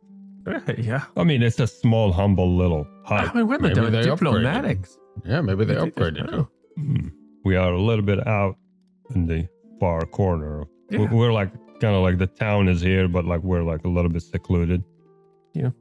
You know. Still inside the walls. you Yeah, know, still back in the days we were there because Yeah. we sneak into the woods and we come back. So that's how we liked it. So now we don't know after all these walls and what happened. I mean, unless they throw that down for some reason, that would be very rude. Other than that, I guess. Well, if they did, we have free lodging. Yeah. Anyways, Best of luck, gentlemen. best of luck to you. Thank you. Yeah, it's got to Fuck. get a raise. I think I might do one little nightcap, and then I'll retire for the evening. All right. Well, I'll see you in a little while. I mean, you're going to the same place. No, he's doing a nightcap with you. Oh, I mean, where else are you getting the mead from? I mean, I'm sure other people have mead or Yeah. drinks and whatnot, but But that's the All right. best place. well then, to Gates Bounty. Flop, flop, flop, flop, flop, flop. you guys make it back to Geed's Bounty. It's still actually pretty popping. Some people getting it. You see a couple bards in there. As you walk in, Playing you it hear Yeah, it's a club. It's a whole thing. after midnight Magic lights flashing in all the corners. Cluck, Mm-hmm. you see these group of troubadours like playing. One's got a drum, one's playing a flute, Mhm. but there's this one horned, red furred, hooved one Mm-hmm. bagpiping it up that you recognize immediately. Just kind of wailing away, and they are just having a time. As music's jaunty, everyone's in a jig. It's popping, and you go up, you see Frederick. He looks at you guys. Oh, hello, fellow adventurers. Oh, wait, you're with the diplomatic party, right? Yes, indeed. Yeah, I recognize you because you're the only other fish folk around here. And you see Sarge at a table just chatting it up with like some dwarves. He seems to be deep in his cups. Wait, no, he didn't go with you guys. Oh, darn. Yeah, he's still back at Wardenwood. Yeah, so scratch it. You don't see any of that. Okay, unfortunately. Troubadours. But yes, you see troubadours just going ham. Yeah, you guys all do anything? Cluck would like to have a little too much fun and then start singing. Okay. All right. And he's going to sing, False God, you better beware. We're sending armies up to your dark lair. Alzamar has a wand to spare. Vern can't die, has tons of friends who care. Val's sick, hungry animals with teeth bared. Clog has a big sword whiffing in the air. Gosh. Nice. He can't sing very well. He's too drunk. Too having to He's drunk, man. He's just, like, slurring muttering his weird words. stuff about the party. Give me a performance check with So charisma. yeah. So give me a charisma check with advantage. With advantage. Yeah. Ooh, okay. As you see the bagpipes going, and it feels like almost some mystical magicalness is flowing out of the bagpipes and kind of circling you. Charisma, that's highest roll is 14 minus 2 for 12. All right. Nice. You surprisingly, when you kind of stutter and slur, you feel like this kind of wind hits your pipes and it kind of corrects your slurred kind of stutter and make it sound more whimsical. And it masks it enough where people are actually enjoying this jaunty tune that the band behind you is just going along with. Nice. Once the song's over, Val's gonna flap his arms and bow. You mean Cluck? Cluck, yeah, sorry. Oh gosh. Everyone's I'm sorry. Val. I don't know why everyone's Val. I don't know why. We're all Okay. Val now. Cluck is, and Cluck's gonna saunter off to bed. All right. Elsmore. Just hang out at the bar, watch the show, and just buy a couple drinks and go to bed. All right. Vern and Val, your houses do look a little more pristine. You see like the roofs are more stable. It actually looks like a more wooden instead of like a thatched house makeshift. So the structure of it has definitely changed. And when you walk in, everything's kind of put in the same place. They clearly had to like, some stuff was moved, but it doesn't look like anything's missing or misplaced. They might have moved some stuff off the wall. And instead of like, you might have a bow hanging from a wall. Now it's just kind of lying on the floor with your other stuff. And anything got moved, it got kind of moved back in the same kind of, almost in the same kind of spot. But you also notice there might be like an extra room or two in your house. Like they expanded a little bit. There's a letter like basically on a little stand, the closest table that you have with Durek's signature. This basically says, "For all your help, may this lighten your day a little bit. I took the provisions to have your house basically come up to date with the others in a combination of all that you do." Essentially just, saying thank you for your hard work. And yeah. Man, as soon as I walk in there, I get overwhelmed with this rush sense of comfort, nostalgic feeling. Feels good being at home. Feel comfortable. It's like almost I don't want to leave again. Yeah. Just sit in the bed and look around. It looks even more better. And just lay down and just stare at the ceiling. Finally, I feel like at peace. I keep feeling it's like I don't want to leave and just drift off to sleep. As you are bedding down with your thoughts, all of you, Val drifting into thought as your eyes are starting to close of just pure bliss for the smallest moment of your life. Same thing with Vern, probably. Cluck, you saunter onto bed, into your room. It's a nice room, too, by the way. Pretty much decked out. Not as quite as good as the town hall, but it's a proper tavern bed and stuff. Everything's like new. You could tell everything is like new in place. No fireplaces, unfortunately, so Right. you gotta look there. But there's a giant hearth that kind of heats up the central, and you got plenty of blankets and stuff. Also, I believe it's like spring or something. I forget what it said. Let's go with spring. It's spring. Nice. Balzamar, you're enjoying the scene, and then you decide to go to bed and you get all tuckered in or read a book or whatever you do. Journal. And then you put down, you're all in your beds, practically about to go to sleep when you hear horns go off. Val, you would recognize this as basically a call to arms warning something's attacking. As you all hear this sound, you two, Alzamar and Cluck, start hearing commotion going on downstairs, and some people like running out of their rooms, and you hear just scurrying going around, just pandemonium. Some people going into the rooms, and kind of like you're hearing stuff shift towards the door type stuff as a last resort. You hear a lot of commotion. Cluck, what do you do? Cluck is gonna throw the covers off, check his clothes, make sure they're normal, and then he's gonna go out his door.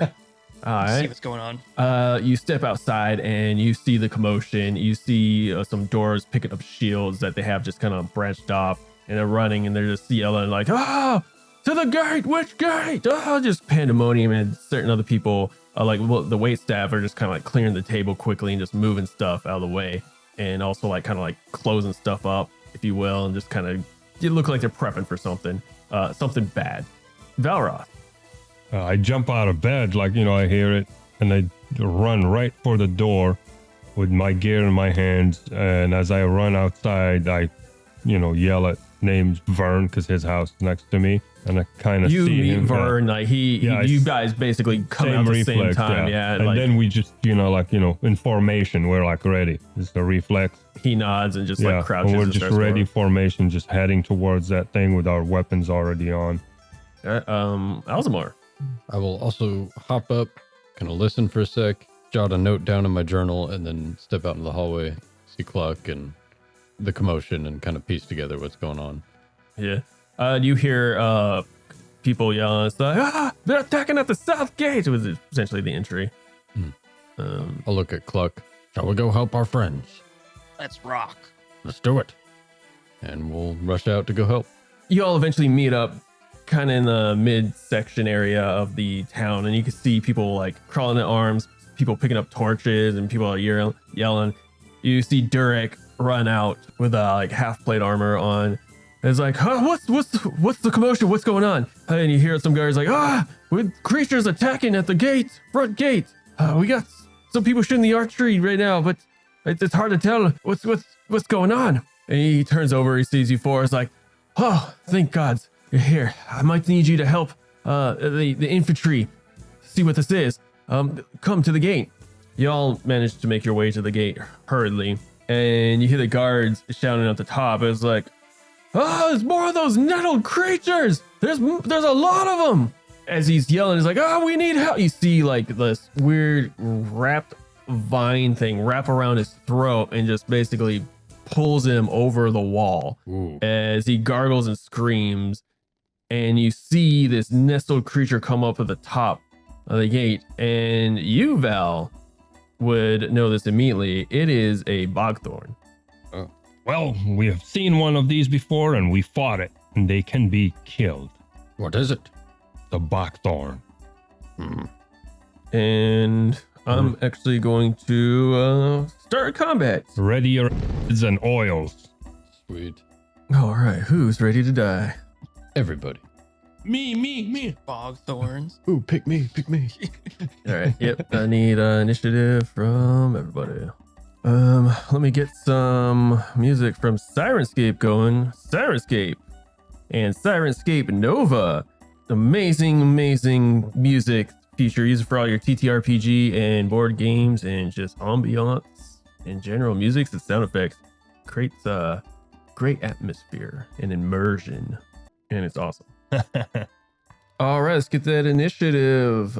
Cluck. 17 straight. Nice. 17. Val. 19 straight. Oh, wow. Okay.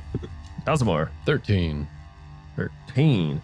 So it looks like Val's going because I rolled a 9 and a 6. And it's an odd number, so it's counterclockwise. So it is counterclockwise. Okay. But it's all right.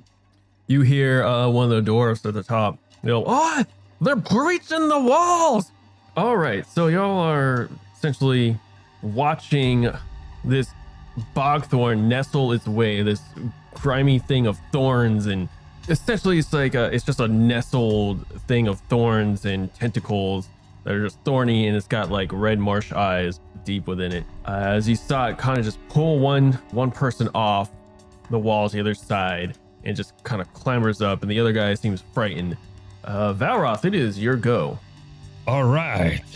As I see this happening, and I see the creature grab that soldier from the wall, I recognize who it is, and I scream, Bogthorns!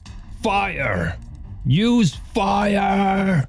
I mean, I scream at everybody, they're vulnerable to fire. And then, I get my one of my oil flasks and try to douse an arrow in it. All right, I'll say that's like free action. That'd be like a multi-action. Yeah. You can still take an attack if you'd like. And I'm gonna run up. Or I would say if you want to light it on fire, that'd be an action. Oh, But yeah, you still have movement. Yeah, you can. I want to fire it at him. So you want to light your arrow. If Yeah. you're dousing it, that'd be like a multitask. Yeah. Then you gotta light it to allow that, which you next round you'd be able to shoot it because you're taking your turn to like yell and then douse and like preparation. Yeah. Actually, hold on. Then I'm gonna instead of doing that, I'm gonna roll for Bane. It gives me advantage on attacks and. Also, did you give yourself the one token? Yeah. Yeah, you did already. Okay. Yeah, it gives me advantage on attacks and damage versus one creature type you choose for 1d6 rounds. So obviously Creature I'm gonna type. yeah. Okay. So I'm gonna if I pass, it's a DC 14. If I pass it, I'm gonna select the Buckthorn and I will get advantage on both attack and damage on him for as many rounds I can get with the d6. Yeah, Bane. Where'd you get that? No, Forbane. it's called Forbane. Bane. Forbane, yeah. Oh, I see. I got you. Okay. Was that when you leveled up? No, it's a ranger thing. You know how we could roll for remedies? Okay, cool. Yeah. It's a DC 13 intelligence, I believe. Wait. That's +0 on the 17. Well, it passes the It passes, 13 DC. Roll a D6. 1d6 for 2 rounds. 2 rounds. 2 rounds, I have advantage on everything. Cool. Against, I nominate the Buckthorn. Any bug. any thorn. bug. 2 Buckthorn. rounds, I guess, for 2 rounds. So next That could- time when I attack, and I also doused my, you said the free action thing, that multitasking. I didn't Right. light it up, I just doused it. All right. And I skipped the, We have a hunter's mark circle. boom, Yeah, there we go. That works. Yep. I mean, but it'll last for essentially 2 rounds. 2 rounds and for just bogthorns. Yeah. Okay. All right. Cluck. DM, how is the torch layout along this wall? So there's like Behind it. basically 2 braziers Uh-huh. at the ends that are Okay. kind of lighting, which is how they were able to kind of see. And there's maybe like 2 torches that you guys would know, Vern and Val would, at the outside of this, like Okay. right out front of the door, just kind of lighting up a little bit of the front, if you will. Okay, and the gates closed, right? Yes. In the middle? It's got a bar, Okay, one of those gotcha. big wooden bars kind Gotcha. of blocking there- it. Stairs on the side of the wall, or are there There's- ladders Doors that go inside into the corners? into like like kind of like tower rooks. Okay. Vern and Val would know that they spiral up onto the open area, kind of like a castle would. All right. All right. Pluck would like to take Val's message to heart. He's gonna light a torch as an action, right? He's gonna light I'll That's- let that be a multitask. multitask. So- Okay, all right. He's gonna light a torch, and then he's gonna move over to the bogthorn on the wall. And I'm guessing he's gonna try to reach up and try to set the bottom of it. Well, it's this wall is Like like a floor and a half, I think we said, Oh, or 2. okay. it's like about 2 stories. Can he use his movement to try to get as close to that bogthorn as he can with the torch? Is there any nearby stairs or something like that? if I he would can't say, reach it? yeah, you'd be able to go through the door and climb up it. And be right next to the. And get this guy? next to him. Okay. I'll allow that. Yeah. All right. You just want to swing at the bogthorn Yeah. with your Yeah. torch. All right, give me an attack roll. All right. I don't know the Right. I don't. damage on a torch. I guess it'd be a club It catches yeah. on fire. I whiff it. 5. with it with a 5. But now I'm curious. Where's weapons? I don't know if it would list a torch as. Well, I'll just use a club. It's like a torch is Oh, like a club anyway. So that is a 1d4.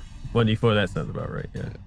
And then maybe a percentile that it catches on fire. Yeah. And then see how many rounds it would catch and all that. Yeah. Okay. So you go run upstairs. You light the torch in a hurry.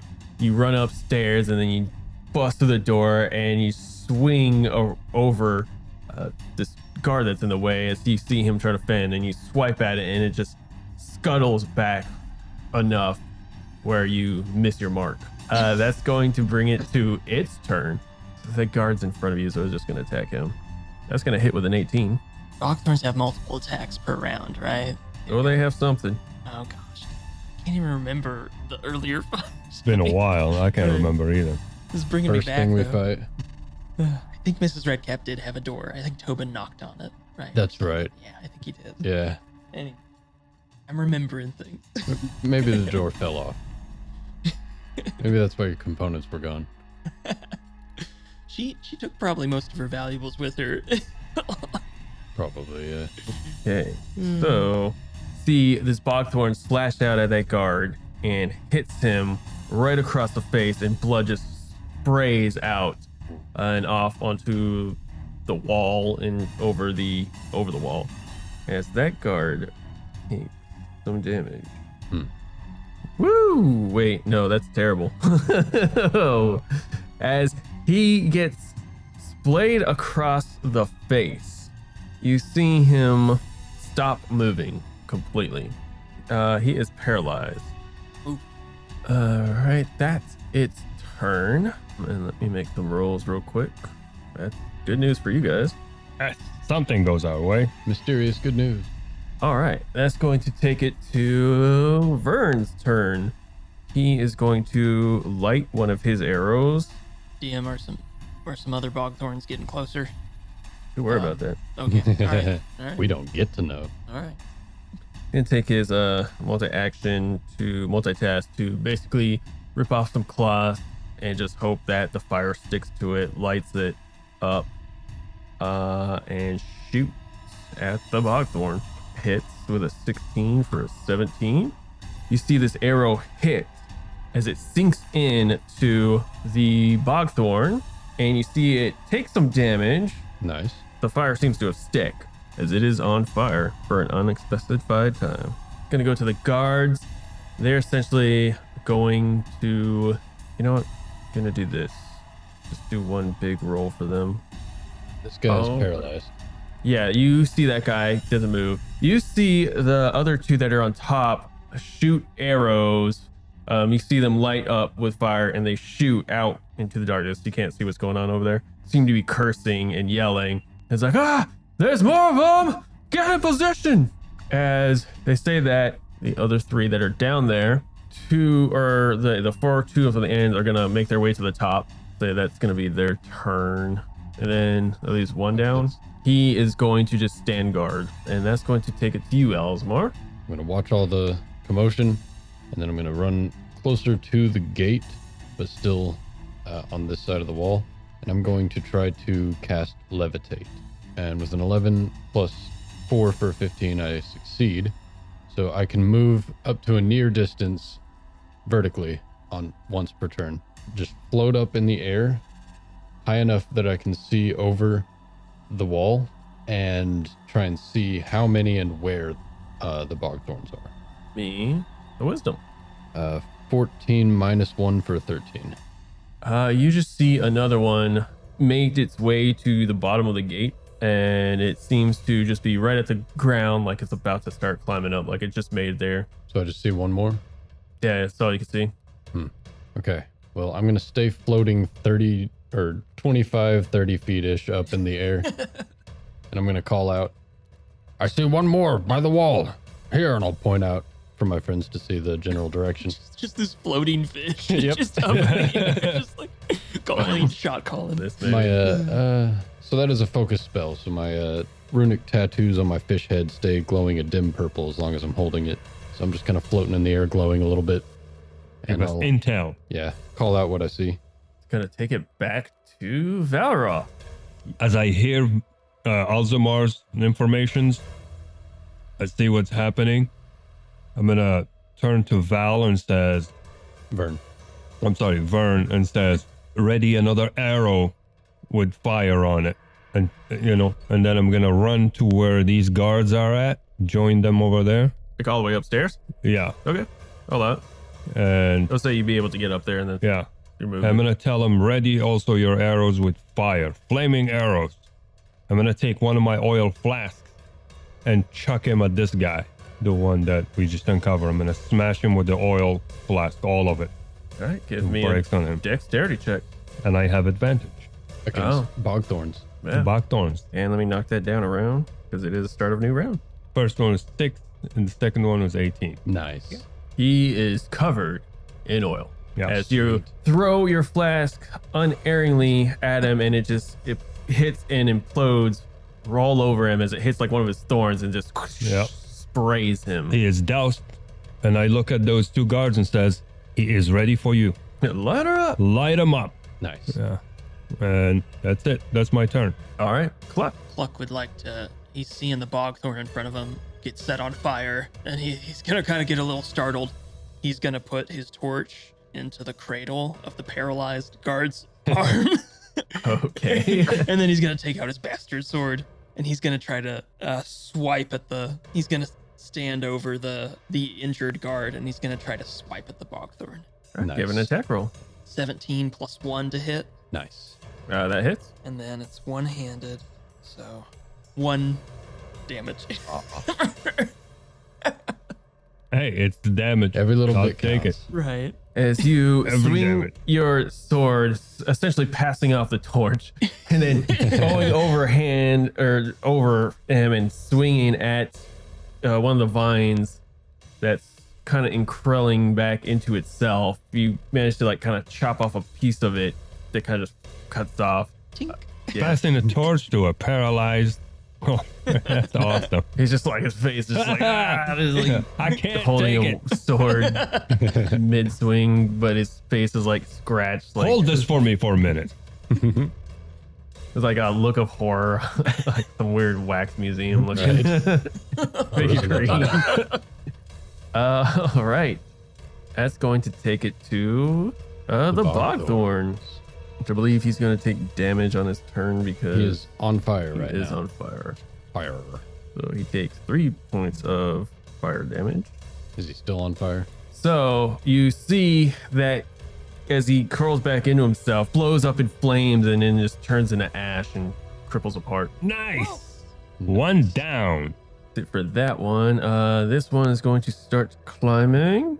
It starts skittering up the wall with ease, and it's gonna go to the guard in the middle and just attack it. He swings at it, and you see the guard just duck real quick and brandish a shield, and comes back up, pushing his shield up and parries the thorns off, and then pulls out his sword, like, just screaming at us, like, let's go. Let's do this. Which I'm just gonna take it to his turn since he's right there. Actually, it would be Vern's. Okay, he's going to another makeshift arrow and shoot it at it. That's 4, 5. So he shoots an arrow that flies off into the darkness. Let's Guy see. paralyzed now?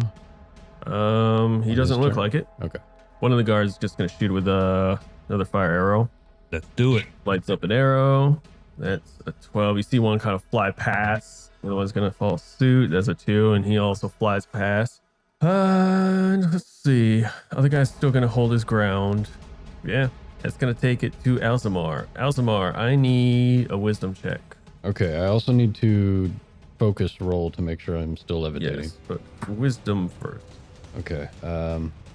9 minus 1 for an 8. All right. You don't see anything. There's except for the one right Bogthorn there. right in front of you. All right. With a 10 plus 4, I remain levitating. Now I can't cast other focus spells, but I can cast spells while levitating. But I can cast Fireball. Now I'm going to, instead of Fireball, because I don't have that, I'm going to, at Val's recommendation, cast Burning Hands. All right. So if I need to float down a little bit, I can and will to get close to him. Cast Burning Hands on him. It's a level 1 spell. 8 plus 4 is a 12, so I succeed. And yeah, so I spread my fingers, my fishy fingers, thumbs touching, unleashing a circle of flame that roars out in a close area around where you stand, or in this case, float. Creatures within the area take 1d6. Inflammable objects catch fire. Very inflammable. Right. He's Give me already your on fire. damage. 6 on the d6. 6 fire damage to Mr. Bogthorn. And he's doused in oil. Yes. So 6. So you see him just shoot flames as it starts skittering and screeching, and you hear all these like crackling of thorns just scraping against each other as it looks like a moth of like a roiling ball of just thorns screeching, and you see thorns and like kind of witting parts, and even like this black ichor spew out as it starts to wave its tentacles, if you will, branches with the thorns up, and then slowly just kind of wilt away into this fire. Nice. And then I'll float back down to the ground in case I can't maintain levitate. Fair. I don't see any more of them. That is good news. It's just at that you hear some people in the back screaming in horror as one pops up over here on the side, kind of behind you guys over the wall. Two come up from that wall, and then two from the opposite end wall, because I rolled high and you didn't see, you rolled low and didn't see, and I rolled high.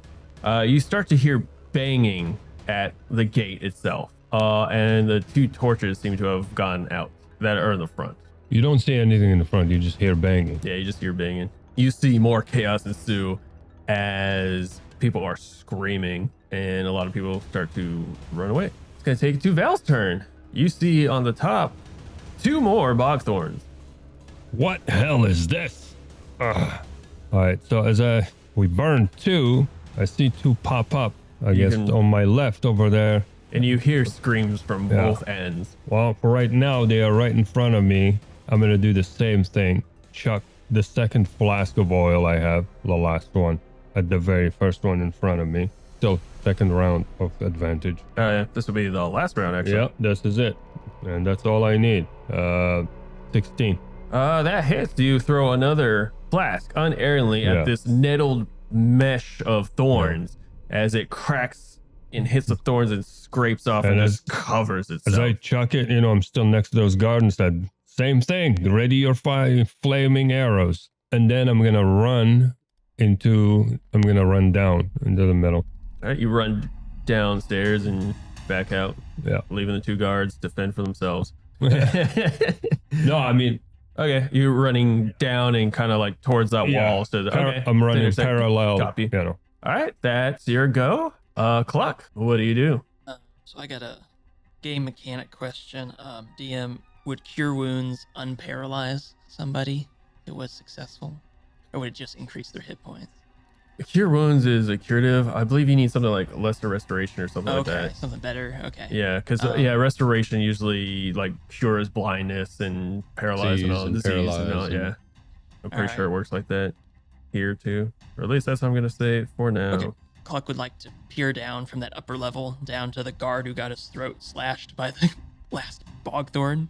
Yeah, is he far gone? Corpse. He's a corpse. Okay. You could tell he's gone. Cluck is gonna look at the people that he can't really effectively heal and just be like, "Sorry, guys," and so he's gonna keep walking towards the front gate where the banging was happening and he's gonna take oh crap. Torch. So you have the torch from the guy. Yeah, he's gonna put his bastard sword back down, resheath it. He's gonna take the torch from the paralyzed guy and he's gonna try to walk over to where those torches went out. Fair enough. Banging, yeah. And try to look around there. Give me wisdom. 11 plus 2 for a 13. You see a huge nest of nettled thorns banging itself at the door. This one looks bigger than all of them combined, and it seems to be on a mission of destroying this door. Wow. And you can barely make out its shape because it's dark down there now. All right, that's gonna take it to their turn. Uh-oh. And you know what? Let's just start with that one right there. It's going to slam at the door, and that's a 2, so it just slams, and it seems to like be trying to scrape at it, but it's like hitting all the wrong spots and like scraping across the metal and kind of scratching the door. Doesn't surprisingly seem to be doing much of anything at that moment. We're gonna take it to this one that you doused. It's going to, oh man, this is gonna be bad for you guys.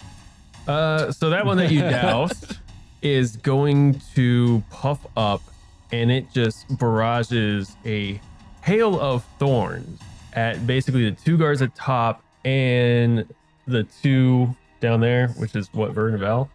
This is Val, and that's one of the other guards. Okay, so the two guards and Val. 3 guards. One's down with Val. Oh, yeah, sorry, 3 guards and Val. Oh, would that make sense? Is that 30?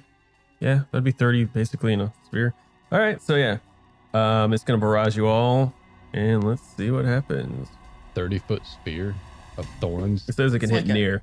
Like So a if anything's triangle, near it, right? basically, was Yeah. within 30 feet. So that's how I'm gonna rule it. Oh man, you got so lucky. Yes. Because that's a 3 to hit. I Haragnus rolled a natural 1. Aragnus is with Yeah. us. Nice. I'm gonna torch that guy. He shoots the So- thorns the wrong way over the Yeah, wall. you like you I- see it kind of just like construct and it just show the thorns, but yeah, it's over the wall the other side into the darkness. I've been waiting to do this for 2 years. yeah, You it's, suck. it's his first day. Give it a break. I'm a little bogthorn. But the other one next to it is going to follow suit. Oh, Actually, it's going to move down, but it is still going to follow suit, and it's just going to hit. It probably get. Is he wait? this time. Is he far enough? 5, 10, 15, 20, 25, 30. It would miss those two guards now, but it would All right, hit. so it'll get hit the Vern. guard and Val and Val and Vern. So it puffs up and does the same thing, and Jesus, that's a 4 Yes. for a 6. In your face. So it just puffs up and shoots in all directions. You all just kind of hit the deck basically, and manage to matrix your way against from this mirage of thorns Yeah. being spewed in every direction. There is no spoon. Man, we got lucky there. Yeah, you did. That's gonna take it to the other ones. They're just gonna climb down and move about 30 feet closer to the These guys? action. Yeah, both of them. Let's say that'd be like their movement 20 feet to get down. 20 feet and then 10. Yeah. And is anybody in 30 feet? Paralyzed guy. Vern and I, yeah, we're in 30 feet of both of them. That would be a miracle if they miss. Yeah, that'd be like 4 in a row. So it's gonna go off. It's a 9, 10, 11 to hit. That hits me. Ooh, that's unfortunate. 9, 10, 11. Does that hit Vern? Actually, that hits Vern too. Ugh. So I need a DC 12 con check from you and Vern. What is his con? He has nothing to con. 12 plus 1, 13. You pass, and you are not paralyzed. Sweet. Straight 12. Wow. Vern passed, and he is not paralyzed. Damage? Oh, yes, you're right. Damage, you both take, though. Take 4 points of piercing damage, the both of you. Youch. Wizards are squishy. Mm-hmm. All right. And that's going to take it to Vern's turn. Vern is going to torch and hit the one on the far right that attacked him. 16 for 17. That hits. Mark down an arrow as he lights a torch, another makeshift torch. I'm giving him since it's not, oiled up or anything, like a proper lit torch. It's got 50-50 if it actually makes it. He hits and he does do some fire damage. Damage, I need to make sure I kept my focus. Ooh. Okay, levitate dropped. All right, he does 4 points of damage. The one on the far right to me. As you see an arrow hit, and it takes an extra, just from the flame, 2 points of damage. It doesn't catch fire though. So you see one get hit as an arrow sinks into its nestly, thorny type of body, and like a flame kind of hits and like burns off a part of it. Some of it kind of wilts off and just falls off, but the fire seemed to have gone out. And that's going to bring it to the guards. That one is no longer paralyzed. So he's going to run downstairs and hit the other one and whiffs it as he makes it down, swings and misses. The other one that's down there is going to shoot at the one that's on the ground that's closest to him over here. That's a 2, so he whiffs it. Oh, I'm rolling crap here. The other 2 are going to at least fire arrow and shoot at the fired one. One hits with an 18. See the other one hits. One hits with another, 7. So let me do damage for that one real quick. On this doused guy. Yep, hits it for 2. Oh, that's a low roll, but it's double because he's on fire. 3 points of damage, and that one is on fire. Sweet. That was that guard's turn, and the other one, wait, no, because he missed. Oh, the guy at the top. In the middle? Yeah, There's 2 up there. there's 2. That's a clock. Yeah, I was Okay, gonna that's say you, there's sorry. 2 on the one. Okay, he is going to. He's going to. He looks over and you see this. Grab basically a bundle of rocks, a basket, if you will, and just like toss it over the edge to try to kind of just hit the big guy. Nice. He dumps it, and the thing is like smashing in, and then it just backs up just in time as all the rocks just completely miss it. As I rolled a 7 on that. That's their go. Now it's gonna take it to Alzamar. All right. When I got hit by the fog thorn, hail of thorns, my runes stopped glowing because levitate dropped. I failed the focus check. I'm gonna turn around and see the two that are coming up behind us. See the two over near Val, and hear the banging on the door close by, and just kind of panic for a second, and just turn around and dash towards the corner, towards the wall where the stairs are. All right, like total action moves. I use all movement, I guess. No, just my regular movement. Oh yeah, gotcha. Sorry. I'm gonna line up these two and cast lightning bolt just past this other guard here. That is a level 3 spell. Give me a spell check. So is that a 13 to pass, right? Yeah, 13 or higher. Gotcha. 13 on the nose, plus 4 for 17 to hit. Nice. All right, your runes start to glow and enchant as you conjure.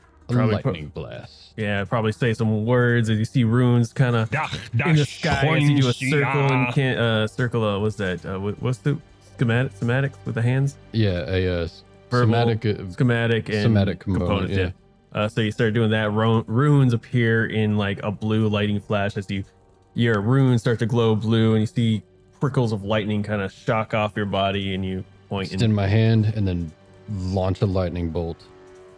Creatures struck by the lightning take 3d6 damage, and it pierces through in a straight line, so they both get hit. All right, let's go. Nice. With And one of them's already damaged, so yeah. oh, looking good. 6, 4, and 1 for a total of 11 lightning damage to both of those goes. Yeah. God. So 3 spell. you see both of them just as they just explode into like a fire. Hey, they literally have only 11 hit points. Nice. Oh, nice. So they both are Focus all the enemies. That was a killer move, my dude. Thank you. Thanks, Alzamar. All thanks to you You're rolling that lightning bolt scroll Yeah. that we found. You made a mistake. You gave us a lightning bolt. Hey, this is the game. It's all dice I'm also half dead, so there is that. with a vengeance. Yeah, All right, that's my turn. that's going to bring it to Volroth. All right. I saw the miraculous victory that Alzamar just inflicted on these people. I got recharged. I'm going to now shoot a flaming arrow at that one that I doused. Okay. You And he's on he's fire, definitely- too. yeah. Try to aim at his face. Somebody else lit him up, so he's already going. 13 plus 4 for a lot. 13 plus 4. It's dex per range. Yes, dex per range. Oh, for range and deck? Yeah. Okay, then 13 straight. That hits on the nose. Sweet. All right. Roll your damage for arrow, which I believe is a D8. Yep. 3. And it's on fire. 3 point. Yeah. All right, give me a D4. 2.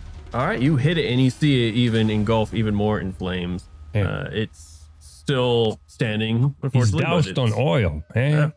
What a Oh, rat. somebody else lit him up. Yeah, I'm just saying he's doused on oil. It should be a... He's probably taking more damage on his turn All right.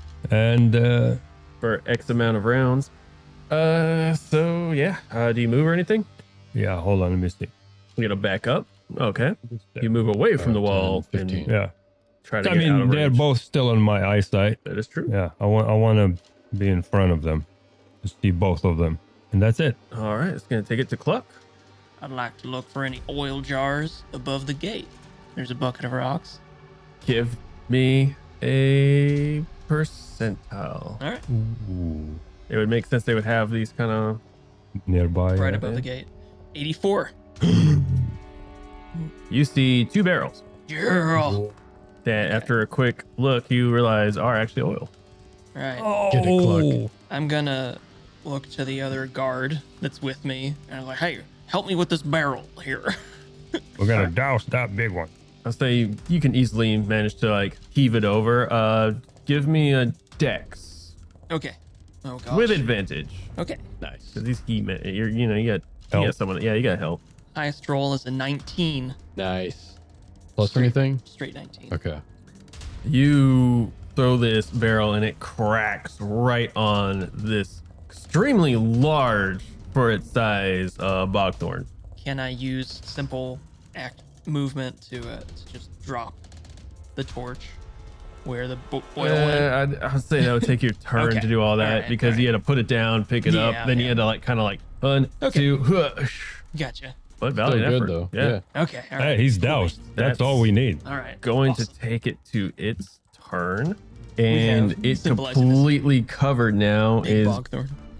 going to no longer crash the door down. He's going to retaliate with a thorn hail.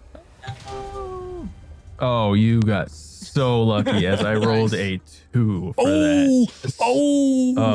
Oh, you're so lucky. Because the oil got in his eyes. Yeah, I could see yeah, you see the red glowing moth inside, deep within inside, but then it just goops over and it's just angry and it just explodes with thorns in every direction. And you manage to hit under the wall just in time as it just sticks on the wall, but misses you. And you're like sitting up against the wall too, and you see in front of you just like right between your legs, just like a couple of thorns. And with some like droopy goo from both oil and like probably poison that you can now surmise is what's paralyzing people. All right, they're gonna take it to the other one that's on fire. He gets to take a tag, but I will do damage first because he's on fire. He does not look good. Very inflamed. Very inflamed, not looking good. Barely standing, but he is still standing. And I just critted with an attack roll Yikes. as he explodes with another hail. Well, with everybody. It'd be those two. Would they get Vern? If he's on the wall, that's 20 feet. That guy would miss Vern, but would get Val, guard. But yeah, and he's guard shooting guard. it out, so he misses Vern. First, let me do damage. So everybody takes 4 points of thorn hail damage. All the guards and everybody. Guards and Val. 3 guards and Val. And I need you to do a con check, Val, and I gotta do con checks for all these guys too. That's 1, 2, 3 guards, right? Yeah. Ooh. I don't like the sound of that. Bro, I'm rolling low with this. All 3 of the guards have failed and are paralyzed. Oh, what'd you get, Val? Taragnus is with me tonight. What'd you roll? I rolled a 20 minus 3. Nat 20. Holy crap. Yeah, not 20, Nice. and my con is minus 3. I was my pants. I mean, beep. Yeah. I saw my cons minus 3. 20 minus 3. So Ooh, that's not good for them. So they all 3 that are in that area with the danger are paralyzed for 4 rounds. ooh, It's gonna take it to the other Bogthorn. He is going to roil up to Val, and he's going to strike you because he doesn't know that you did not make your save. That is going to hit a 14. that hits. You take 2 points of piercing damage as it swipes at you with its tentacle branch of thorns. Basically, just backhands you and scratches your face. Smack in the All right. face. That was going to take it to Vern. He's going to back up because he sees How what's far? going on. One more. Turn around and just shoot an arrow at the one that hasn't been touched yet, which is to just backhand you, Val. Yeah. And he rolls low, an 8 for a 9 as he just shoots an arrow and it straight past and hits the wall. I'm going to take it to the guards. That one at the top, he's going to make his way towards in the center of the door as well and try to help you assess that situation. That other guy, yeah, With me, yeah. with you. Okay, he's going to just take his movement, go as far as he can to where the action is. The other 3 are paralyzed, and then the one on top is going to shoot a fire arrow. He's gonna make shift fire. So we'll see if this hits the king baddie. With a 4, it does not. Because he's not a main character. Because he's not a main character, and I've been rolling like crap. Oh well, yeah, that's their turn. Gonna take it to Alzamar. Fish time. He's Our player is trying to line up another He's lightning lining shot. up that thing. Both. So I'm gonna mad dash off to my left a little bit, seeing the bogthorn on the ground level inside the walls and the one on the wall. I'm gonna skid down onto my knees so that I'm down low enough I can line up the one in front of me and the one on the wall, if you allow it. I mean, it's just it's the geometry. It's a straight line. Up through one's head and out the back, like up at an angle to hit the one on the wall. For that, I'm going to do this. Make you do 2 spell checks. First one to see if you hit the first one. Second one is not going to penalize you if you fail. Okay. It'll just be a miss. For the second one. So yeah, so you're Okay. gonna roll to see if it goes at all, and that means you're gonna hit the first one. Then you'll roll again to see if it hits the other one. Okay, 14 plus 4 for an 18. It goes off for sure. All right, so you definitely hit the first one. Okay. Now another spell check to see if it. Just barely 9 plus 4 for a 13, which is what I need to cast lightning bolt. All right. Yes! So roll your damage. Sweet. It's 3d6. Not as good as last time, but still good. 1 point less. 5, 4, and 1 for 10 damage. Lightning damage. Wow, that's horrifying. Yeah. Lightning fish. Your spell goes off, and you shock the one that's right in front of Val. And you see it kind of shiver and shake, and some of the thorns start to fall off. And it cuts through, and manages to hit the one on top, who's still on fire, and it just falls back off the wall, and Nice. it is gone. Disintegrates. Hells yeah. Essentially, going to take it to Val, right? Yep, that's my turn. Valroth. All right. You see your So, buddy's killing it, but you still hear yeah. banging and nonsense going on the front door. I guess, yeah, I just got smacked by that one. The one that's in front of Yeah. you that took that hit looks wrecked. Yeah. I'm gonna take my sword and finish it. The Nice. emerald sword. Yep. All right. Two-handed, to be precise. All right. Let's see it. 18 plus 4 plus 2. Nice. You don't have to roll damage. Only has 1 hit point. He is disintegrated. You, in an anime fashion, slashing, and you just see it just like fall, like that shatters scene to with pieces. all the yeah. lines. Yeah, all the lines, and it just and yeah, it's completely obliterated. And I'm gonna run up to the wall near the gate. To the door? Yeah. Or the gate? Okay. I mean, on the side. Put me on the side. Yeah. Just getting ready to see what's happening. The guys upstairs are working on it to assist. All right, Cluck. Cluck is gonna try to throw his torch down at the giant monster. Give me a dex check. Dex check. Nat 20. Oh, yes, completely covered in oil. And it's a barrel. It's not a flask. It's a barrel of oil. All right, So I want to see fireworks. Barrel on the big boy. Yeah, give me 3d6. Oh wow. Sweet. 8 total damage. Nice. 8, so 16. Oh yeah, Sweet. that's right. It doubles the. Oh yes. But this is a big guy. Okay.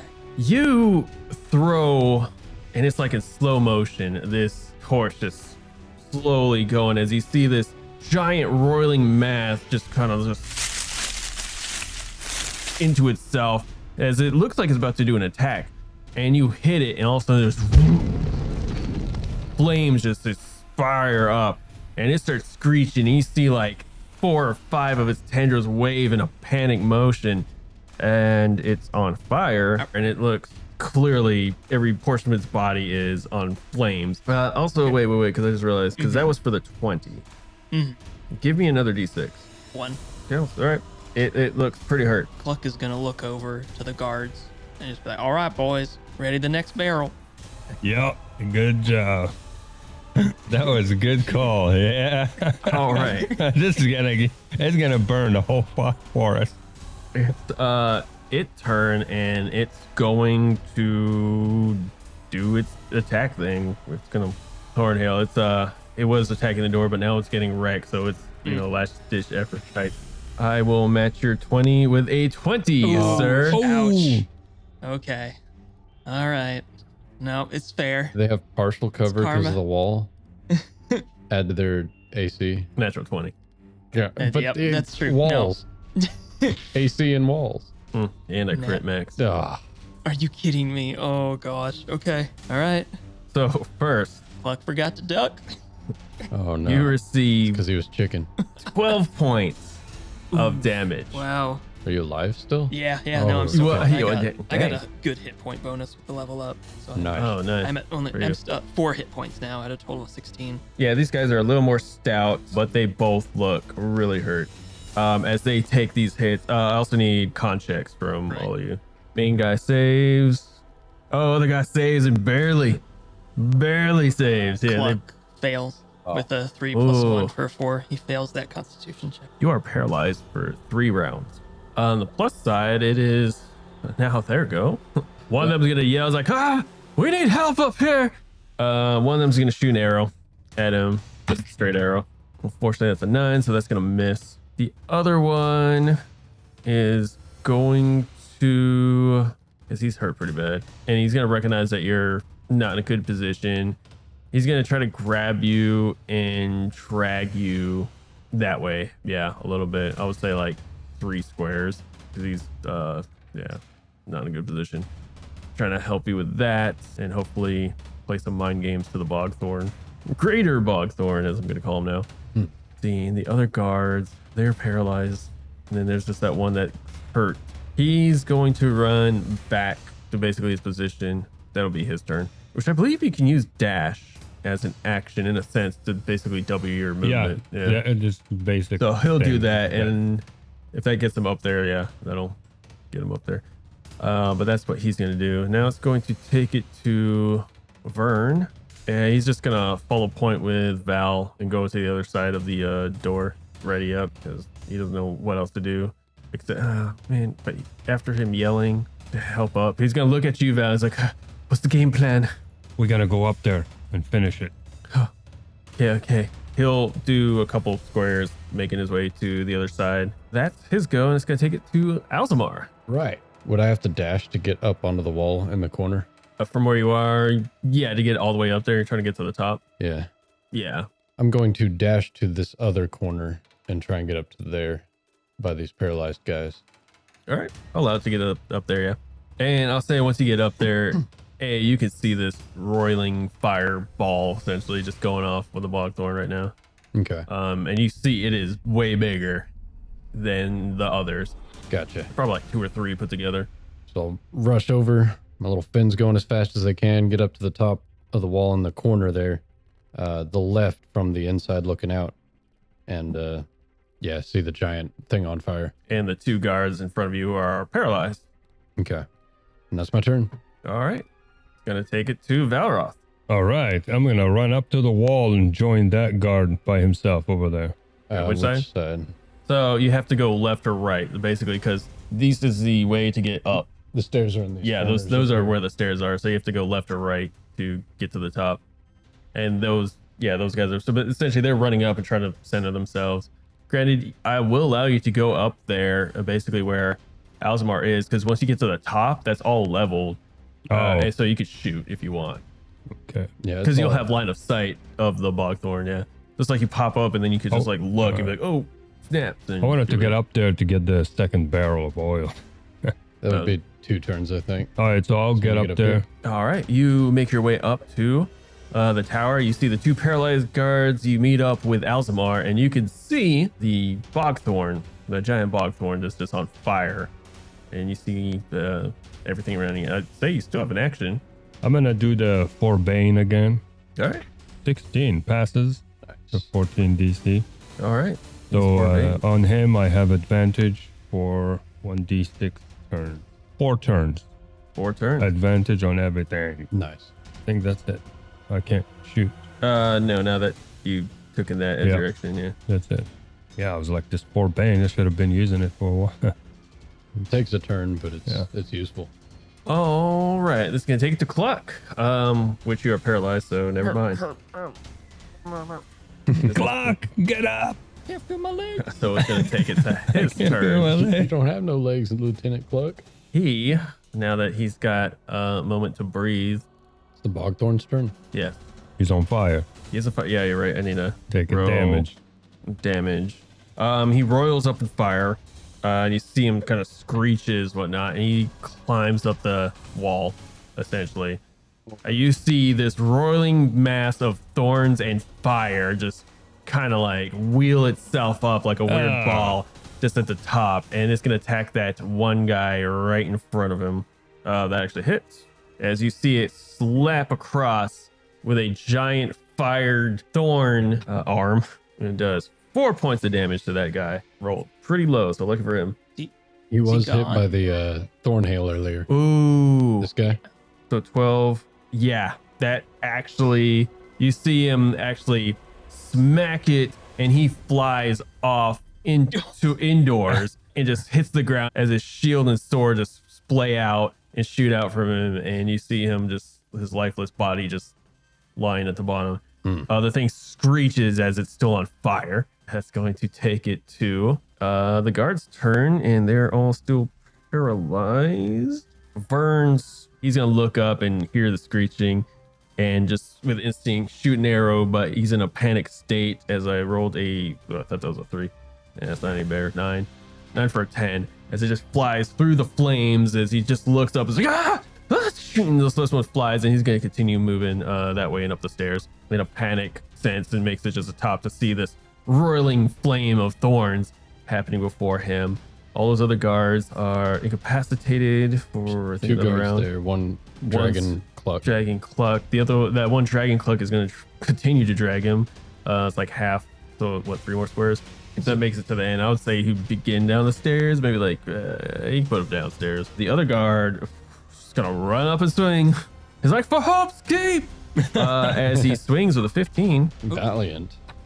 Very brave. Oh, woof. The weakest of damage Oh. as he swings. And the thing is, like, it is volatile. So he just catches like a part of one of the tentacles and it cuts off a thorn. Basically, essentially doing 1 point of damage. Yikes. And there goes. The Alzamar, it is. Here we go. All right. See everyone around you. A lot of people are paralyzed. You just witnessed 2 people die, right? Just 2? Well, you saw the dead guy on the other side down. And I saw that guy get whacked off the wall. Yeah. Yeah, so seeing all that, seeing all the chaos, I'll reach into my little pouch and I'll pull out the wand of disintegrate and I'll aim it at the giant flaming bogthorn. I'll mutter to myself, this is it. All right, this is the time I actually cast it. I thought you cast it once on somebody. I tried to and failed. I failed. No, I think you killed a cultist. Yeah, you Oh, killed the that's cultist. right. Yeah, that's right. You Yeah, killed it was- once. You Well, no, succeeded. the one that got Paul. Yeah. Because that's I right. remember even saying something about, I was like, oh, you see, he wakes up to 2 bodies. I was like, wait, That's no, right. he wakes up to 1 body. Yeah. You succeeded once. That's fine. Okay. So I'll pull out the wand to disintegrate and I'll look at him. I need to do it again for this giant monster. And, ooh, okay. I'm going to use my one and only luck token. I have one too if you need it. 1 per instance. Okay. Was that a 1? No, it's a 9, which does not succeed because disintegrate's a level 5 spell. Right. Okay. And But the 1, it just doesn't work for that day, but it doesn't get destroyed until if you roll 1. Right. Okay. But luck token, because I want to successfully cast disintegrate, which I do with a 15 plus 4 for a 19. I cast disintegrate. And remind me what that does again? Disintegrate is a level destroys the 5 crap out wizard of it. spell. Or glass cannon at work. Yes. Duration, instant. Range, far. A green ray shoots from your finger or wand and turns a creature or object into ash. A target creature of level 5 or less instantly dies. If it's level 6 or higher, it takes 3d8 damage instead. Oh, wow. So if it's level 5, it's gone. You cast an enchant this as it shoots this ray, which I believe you said is like a laser beam. Yeah.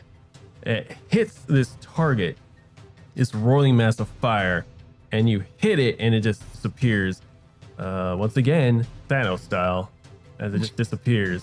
And the fire itself just dissipates as well, for there's nothing left to be caught on fire. Does the ray keep going? Nah. No, it hits the... Yeah. It goes off into the sky. It's the moon, the moon's Disintegrate everything. That was nasty. Disintegration. Congratulations, you are Victory! out of combat. That was horrifying. Oh, I'm gonna help. I'm gonna help here. We gotta run to help collect. I'm I gonna. gotta Yeah, I don't sit know this how. one. Yeah. Just give me a second. Say after a moment, you guys are no longer paralyzed. As the guards, Durek comes running up after shouting orders, and he would have been shouting orders the entire time, getting, conjuring more people. There might have been something on the other side you don't know of. For narrative's sake, he was fighting his own battles. Of course he was. Our fearless leader. Yeah, fighting his battles like, I want nothing to do with this. I'm scared. Cowering in the corner. As you see some of the town folk run up, but some are weeping for the loss of these past guards. Some of them are looking at their wounds. You see people rushing towards you. Derek's like, thank the gods. Thank the gods everything's all right, and the door is still standing. Oh, God. Is everybody okay? Obviously not. Fortunately, we lost some. We lost a few and took some damage. Most of us did. Thank Taragnus for your wand, Alzamar. Yes, indeed. I'm growing to like this thing. Oh, that was about the verge of snooze and all the gods. And I thought we were going to have a peaceful night to sleep. What a nightmare. Indeed. You see, Durek, this is terrifying. We haven't had an attack in weeks. When was the last attack you had? Did you have this many? No. The last attack, some zealots. There was a handful of zealots and some bandits showed up. That was weeks ago, and Bauer's men got rid of them swiftly. We haven't had, and especially a bogthorn, the thing that was under this place. This is not a good sign. These things are getting desperate. That's many why. Of them all at once at night. This feels like almost planned. One was quite large, too. Tomorrow, when we go back to Wardenwood, we have to bring word of this. Indeed. Yeah. They might have sensed our plans. They seem to be desperate. That's way too many Bogthorns in one night. Yeah, seeing how we've never had to deal with any of this. I didn't even know what these were until the two, you two went down and discovered that the one. I thought that creature was just it, and now there's what? How many of several just out of nowhere? Well, I hypothesize Mugglebub's curse is spreading, and there's a lot of his ooze in the waters. Then many things in and around that water may be coming after us. That sounds logical. That's what that water does, or whatever comes out of Mugglebub. Corrupts everything. Yes, a true poison. I now see it without question. This mission that you all are on, and with Bauer and everything is beyond important. This has to be done. It's our priority now. I haven't seen an attack like this in years. It almost reminds me of leaving Nighthaven Harbor. It's tragic, horrible. Guards. We need more people on the watch for tonight in case anything else. Anyone who can, please help the injured as much as you can. Please, if anyone needs me, I'm going to be, you know where I'm at. You need anything at all, I'll help with some aid too. Let me go to Geed's Bounty and make sure everybody's all right there as well. If you all need anything, let me know. Let one of the guards know. Don't worry about us. We could take care of it. Thank you again. And he just walks off, and he sees out on his way to Geed's Bounty. You see people coming up to him, and he's just getting caught up and trying to calm people down, try to get some order back into Hope's Keep. Now let's see if you guys get any treasure. Let us search. Treasure. $5 billion. What are dollars? Oh, I mean, 5 billion gold. Alzamar, you look like you need some rest, my friend. Yes, indeed. I did get hit kind of hard there in that battle, but... Cluck, you still feeling your limbs? I just need to sleep it off. I'll be okay. Let me try to take care of some of the wounded. And Cluck would also like to briefly thank the guard who was dragging him away. I could tell it was more of a tactic as well. I was hoping if we didn't attack, he would have gotten us and would have moved on and not attack again. I'm pretty injured myself. I could barely see. He's also sodded because he got hit too, pretty hard. He's gonna do cure wounds on that guard. Fair enough. Like porcupines right now. Yeah. Kind of ripping out these giant splinter thorns out. What level are you guys? 3. You find 50 gold pieces, Sweet. I would say just out of random material that they had. Lodged in them. Yeah, they from were what else they ate on the road. Yeah. Anything they rumbled off and sucked while they were rolling around. $50. Can add it to the pool of carousing. Yeah. Cool. Well, carousing And I pool. will say you get 1 XP. Sweet. I'll so you don't take look that XP. He created a nice town. and I was then he waiting. I challenged was it. waiting when we Yeah. killed the first 2, and he was like, "Okay, you're out of combat. 2 will pop out from here, and another 2 from the other side." Essentially, you guys are licking your wounds. We could carouse tonight. I don't know. We I haven't don't, think, slept I don't yet. think we have enough money for it yet. I think we need to heal up. I think the cheapest one you can do is 30. think so. And then that's essentially just like a straight roll, I believe. What's the money carousing? You said 300, 200. 30 for no bonus, 100 for +1, 300 for +2, and so on. But Oh, we could do a 30 gold. we can do 100 How much do we have? with the $50 we got. 182. Y'all want 100 or 30? Go 100. 100? Yeah. Get a +1? Yeah. Cool. All right. Guess we're carousing after Might as well. after fighting 7 bogthorns. Like, let's get a drink and party into the Yeah. night. Celebrate those cards' lives. yeah. Yeah. A lot of people got hit, dude. We have to. Bogthorns. The death of the bogthorns and the death. I mean, I lost the sleep, but that's it. I can't go back to sleep anymore. It's like, when you were in the perfect timing to sleep and then you lose it. Right. Like, that's it. The adrenaline's still pumping. Yeah, You so can't go might back as to well bed yet. carouse. Yeah. All right. I guess erase 100 gold. Yep. You get a +1, and I need a D8 from everybody. Cluck. 6. 6 with a plus, or 6 total? Yeah. Okay. Yeah. So what have you rolled +1? Yeah, I yeah. guess that's 7 then. 7. Oh, you rolled a 6 6, plus you go- 1. okay. You got 7. You once again lead the entire tavern in a song with your bard allied friend in an insulting song about a disliked noble, probably the same noble because you're in a new town and these people probably never heard of this person before. It's Durek. But more importantly, you get 4 XP. Yay! Valroth, what'd you get? 7 + 1 for an 8. Somebody volunteers you to basically be the subject of a blindfolded knife throwing demonstration. You come out of it unscathed. Because I am bad. You get 4 XP and a luck token. I'll take that. And Alzamar, what'd you get? 2 + 1 for 3. You wake up in a gutter with 15% of your total wealth spent. And more importantly, you get 3 XP. Already did the math. You are not a drinker. A wizard doesn't know how to drink. You got like pork con or something. +1. Okay, not too bad. Just But I had Different some drinks ales. earlier. yeah. Some of that poison probably still coursing through your vein. Mixed with alcohol. Oof. yeah. And you got there pretty quickly. Let's just put it that way. Right. It's like 11 a.m. and you're in the ditch. I am going to need con checks Ditch wizard. from everybody. Cluck, what'd you get? 2 + 1 for 3. So unfortunately, you do not heal up, and if you lost any spells, you do not get them back. Okay.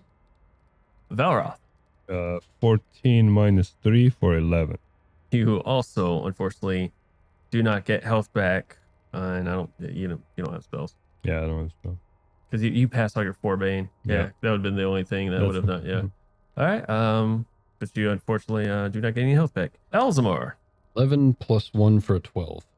you pass. Sweet. You're fully rested. Any spell you failed, you've got it back.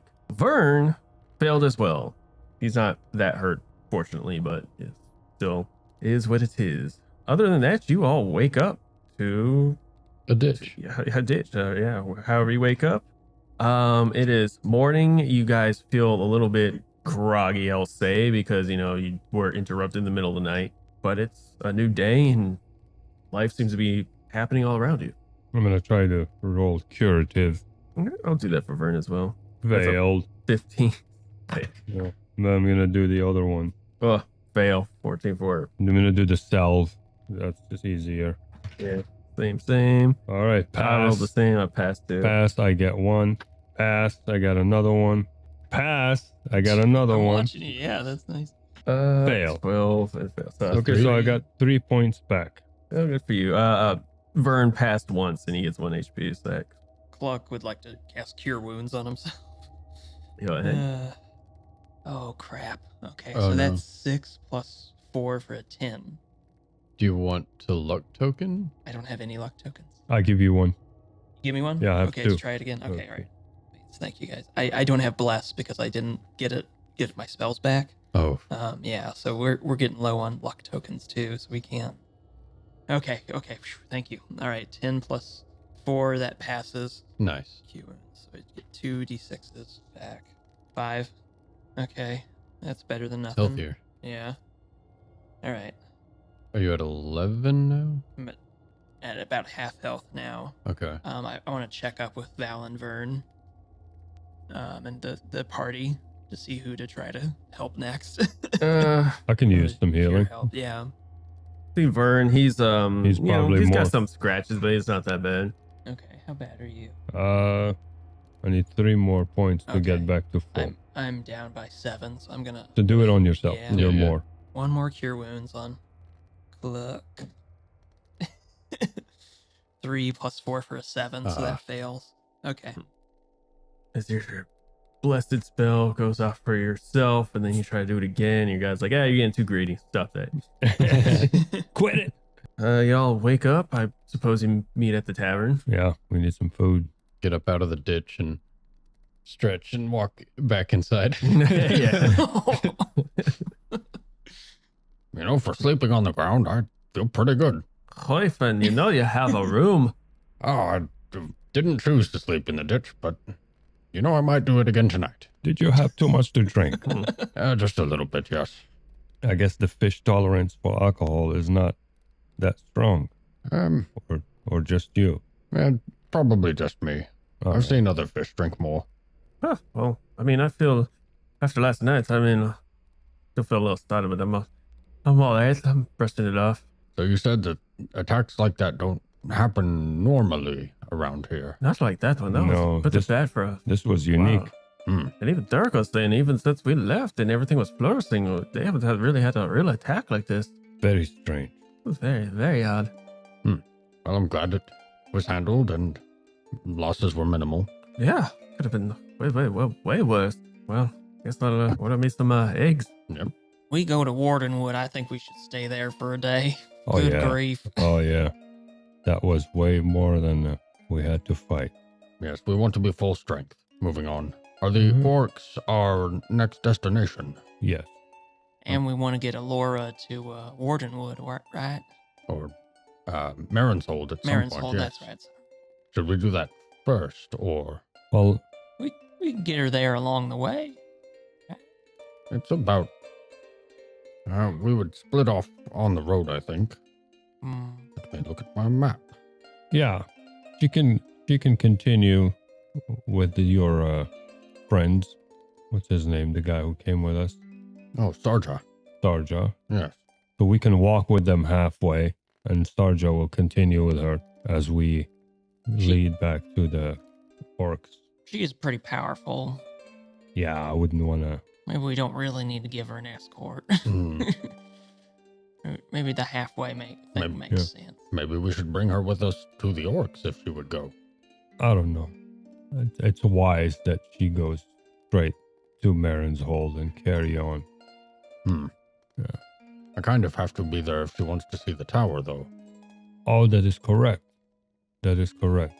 You have to maybe be we do that. Yeah, First. you have to be there. That sounds smart, Alzamar. Oh, that's what I'm good for. All right. Yeah, Sunny side up and 2 ales. I'm sorry. All right. You guys have anything to do in town? Breakfast. Breakfast? All right. Eat up, chill for the rest of the time. We'll wait for the portal to open up. As you're all just in there for the morning, you see Jordan walk up to you, Val. Hi, Val. My father said he doesn't have time to greet you with proper goodbyes and all that, but he wanted me to hand you this little small box, small strong box. You see this little kind of like locked wooden treasure box looking thing, but he hands you a little, basically an envelope with Durex symbol wax crest sealed on it. And it's a little kind of plump in it. You think there's probably the key to the strongbox in it. He wanted me to say, forgive him for not being able to send you off. But in approximately around noon, in the center of the town by the statue of Taragnus, a portal will open up, and for you to give this to Bauer. Yeah. And then he just sits on the table. Thanks, young man. All right. Well, I'm out of here. I don't really much care for taverns. Place kind of smells. That's all right. Oh, bye. Nice meeting you. Sorry. Alzamar Finnegan. Alzamar Finnegan, and you too, Mr. Cluck. Good to meet you too. Yes. And bye, Vern, and again, Val. And he runs off to go burn down stuff. We needed him last night to burn stuff. Yeah. I don't think he would have made it, honestly. Ah, Those things who kinda knows? hurt. I learned not to underestimate. This Redcap gave him a stone or something. Child, the last one you expect, could sneak up on you and burn a whole town. Suppose so. He can burn a buckthorn. Maybe just a hut. I don't know. All right. If nothing else, you eventually make your way back to the center of town next to this newly built statue of Taragnus, when suddenly a portal opens up. There we are, gentlemen. Wait, how do we know this one is our one? It is the only one. The only portals I've ever seen in Okay, here. all right, It I looks guess. the same. How many portals It's do you go probably through? it. It's probably it. Well, we have one other. Okay. But yes, just those two. Anyway, let's go. You appear in the essentially chambers of Bauer as he greets you. Let me guess. I suppose that's for me as he looks at you, Val, with your blatantly Yes, holding. sir, this is for you. Thank you. He puts it down his desk. All right. I guess we should discuss our next moves. Well, let's discuss what happened last night. Oh. Okay. Something very odd. Please A enlighten me. very ravaging attack An attack. was inflicted on Hope's Keep by a total of 6 buckthorns and 1 monstrous, huge, I assume is the biggest buckthorn I've ever seen. We managed to fight them off and burn them all, but it was very unusual. He raises an eyebrow and glances at Alora, who, for the first time, has the slightest sense of surprise. But you can kind of gleam off of her if you could. That is very unnerving. Seems like they were desperate. They wanted to attack as soon as possible. I mean, we fought 1 buckthorn, never seen 6 plus their master or leader.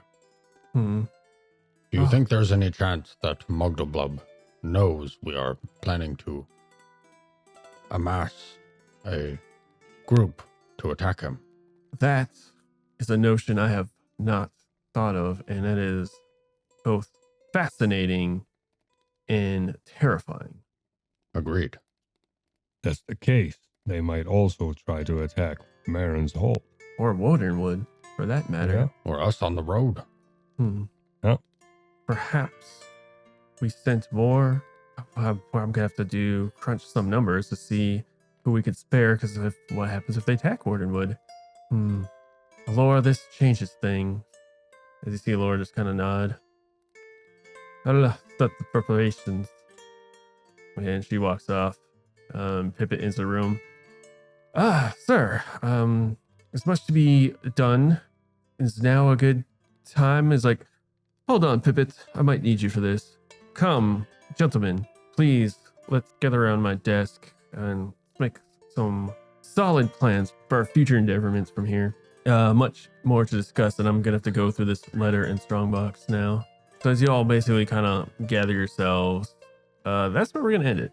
All right. Back in Wardenwood, attacked. You got to see her home at least. Yeah, that was nice. Bauer's office to Bauer's office. Yeah. Start from Bauer's office. Now we're back again. Hey, man, I'm so grateful for that portal. Yeah. have to go through that road again. Yeah. Man, we fought so many bog thorns. That was insane. I didn't think we'd see another bog thorn, and we fought 7 more. Yeah. Wow. I was kind of waiting for that to happen eventually. It's on the table. But now more than ever, your disintegrate and your lightning stuff is critical Dude, to yeah. this operation, And which means we have to keep you alive. I need luck tokens for that disintegrate wand. You can I have need to all keep my it. luck tokens. Cool. Thank you. I generate 1 per day. They are yours if we're in battle. Well, just one for per that. session. Or Yeah, 1 per session. whatever. Yeah. All right. Well, thank you all for listening to Tabletop Diaries. Again, this is, I don't think I said it, but this is episode 17. 17. Yeah, I don't know if I said this in the beginning episode. It is. I mean, you 17. will see that obviously when you click and listen to this. But just covering that. Again, like, subscribe, follow us, and email us at tabletopdiary@gmail.com. Leave a comment. Leave a Send your comment. questions. Yeah. What's going to happen next? Or what do you like to happen next? Oh, yeah. Or if you have... Yeah, narrate the story actually, for if me. you have Make any my job easier. suggestions, because, it's getting into politics. You know what? You guys play. Yeah, you know, We'll yeah. watch. Yeah. Oh, terrible. All right. Well, see you on the next one, everybody. Thank you. 3 stories bricked up. Oh, that's why. Sorry, I heard it a second. I said you hear Jesus Christ, you hear that? Yeah, you hear a dog bark, and it's dope. It's barking at you. It's barking at you in the door, the gate. Got a little dog head attached to it. Right So on the go. front.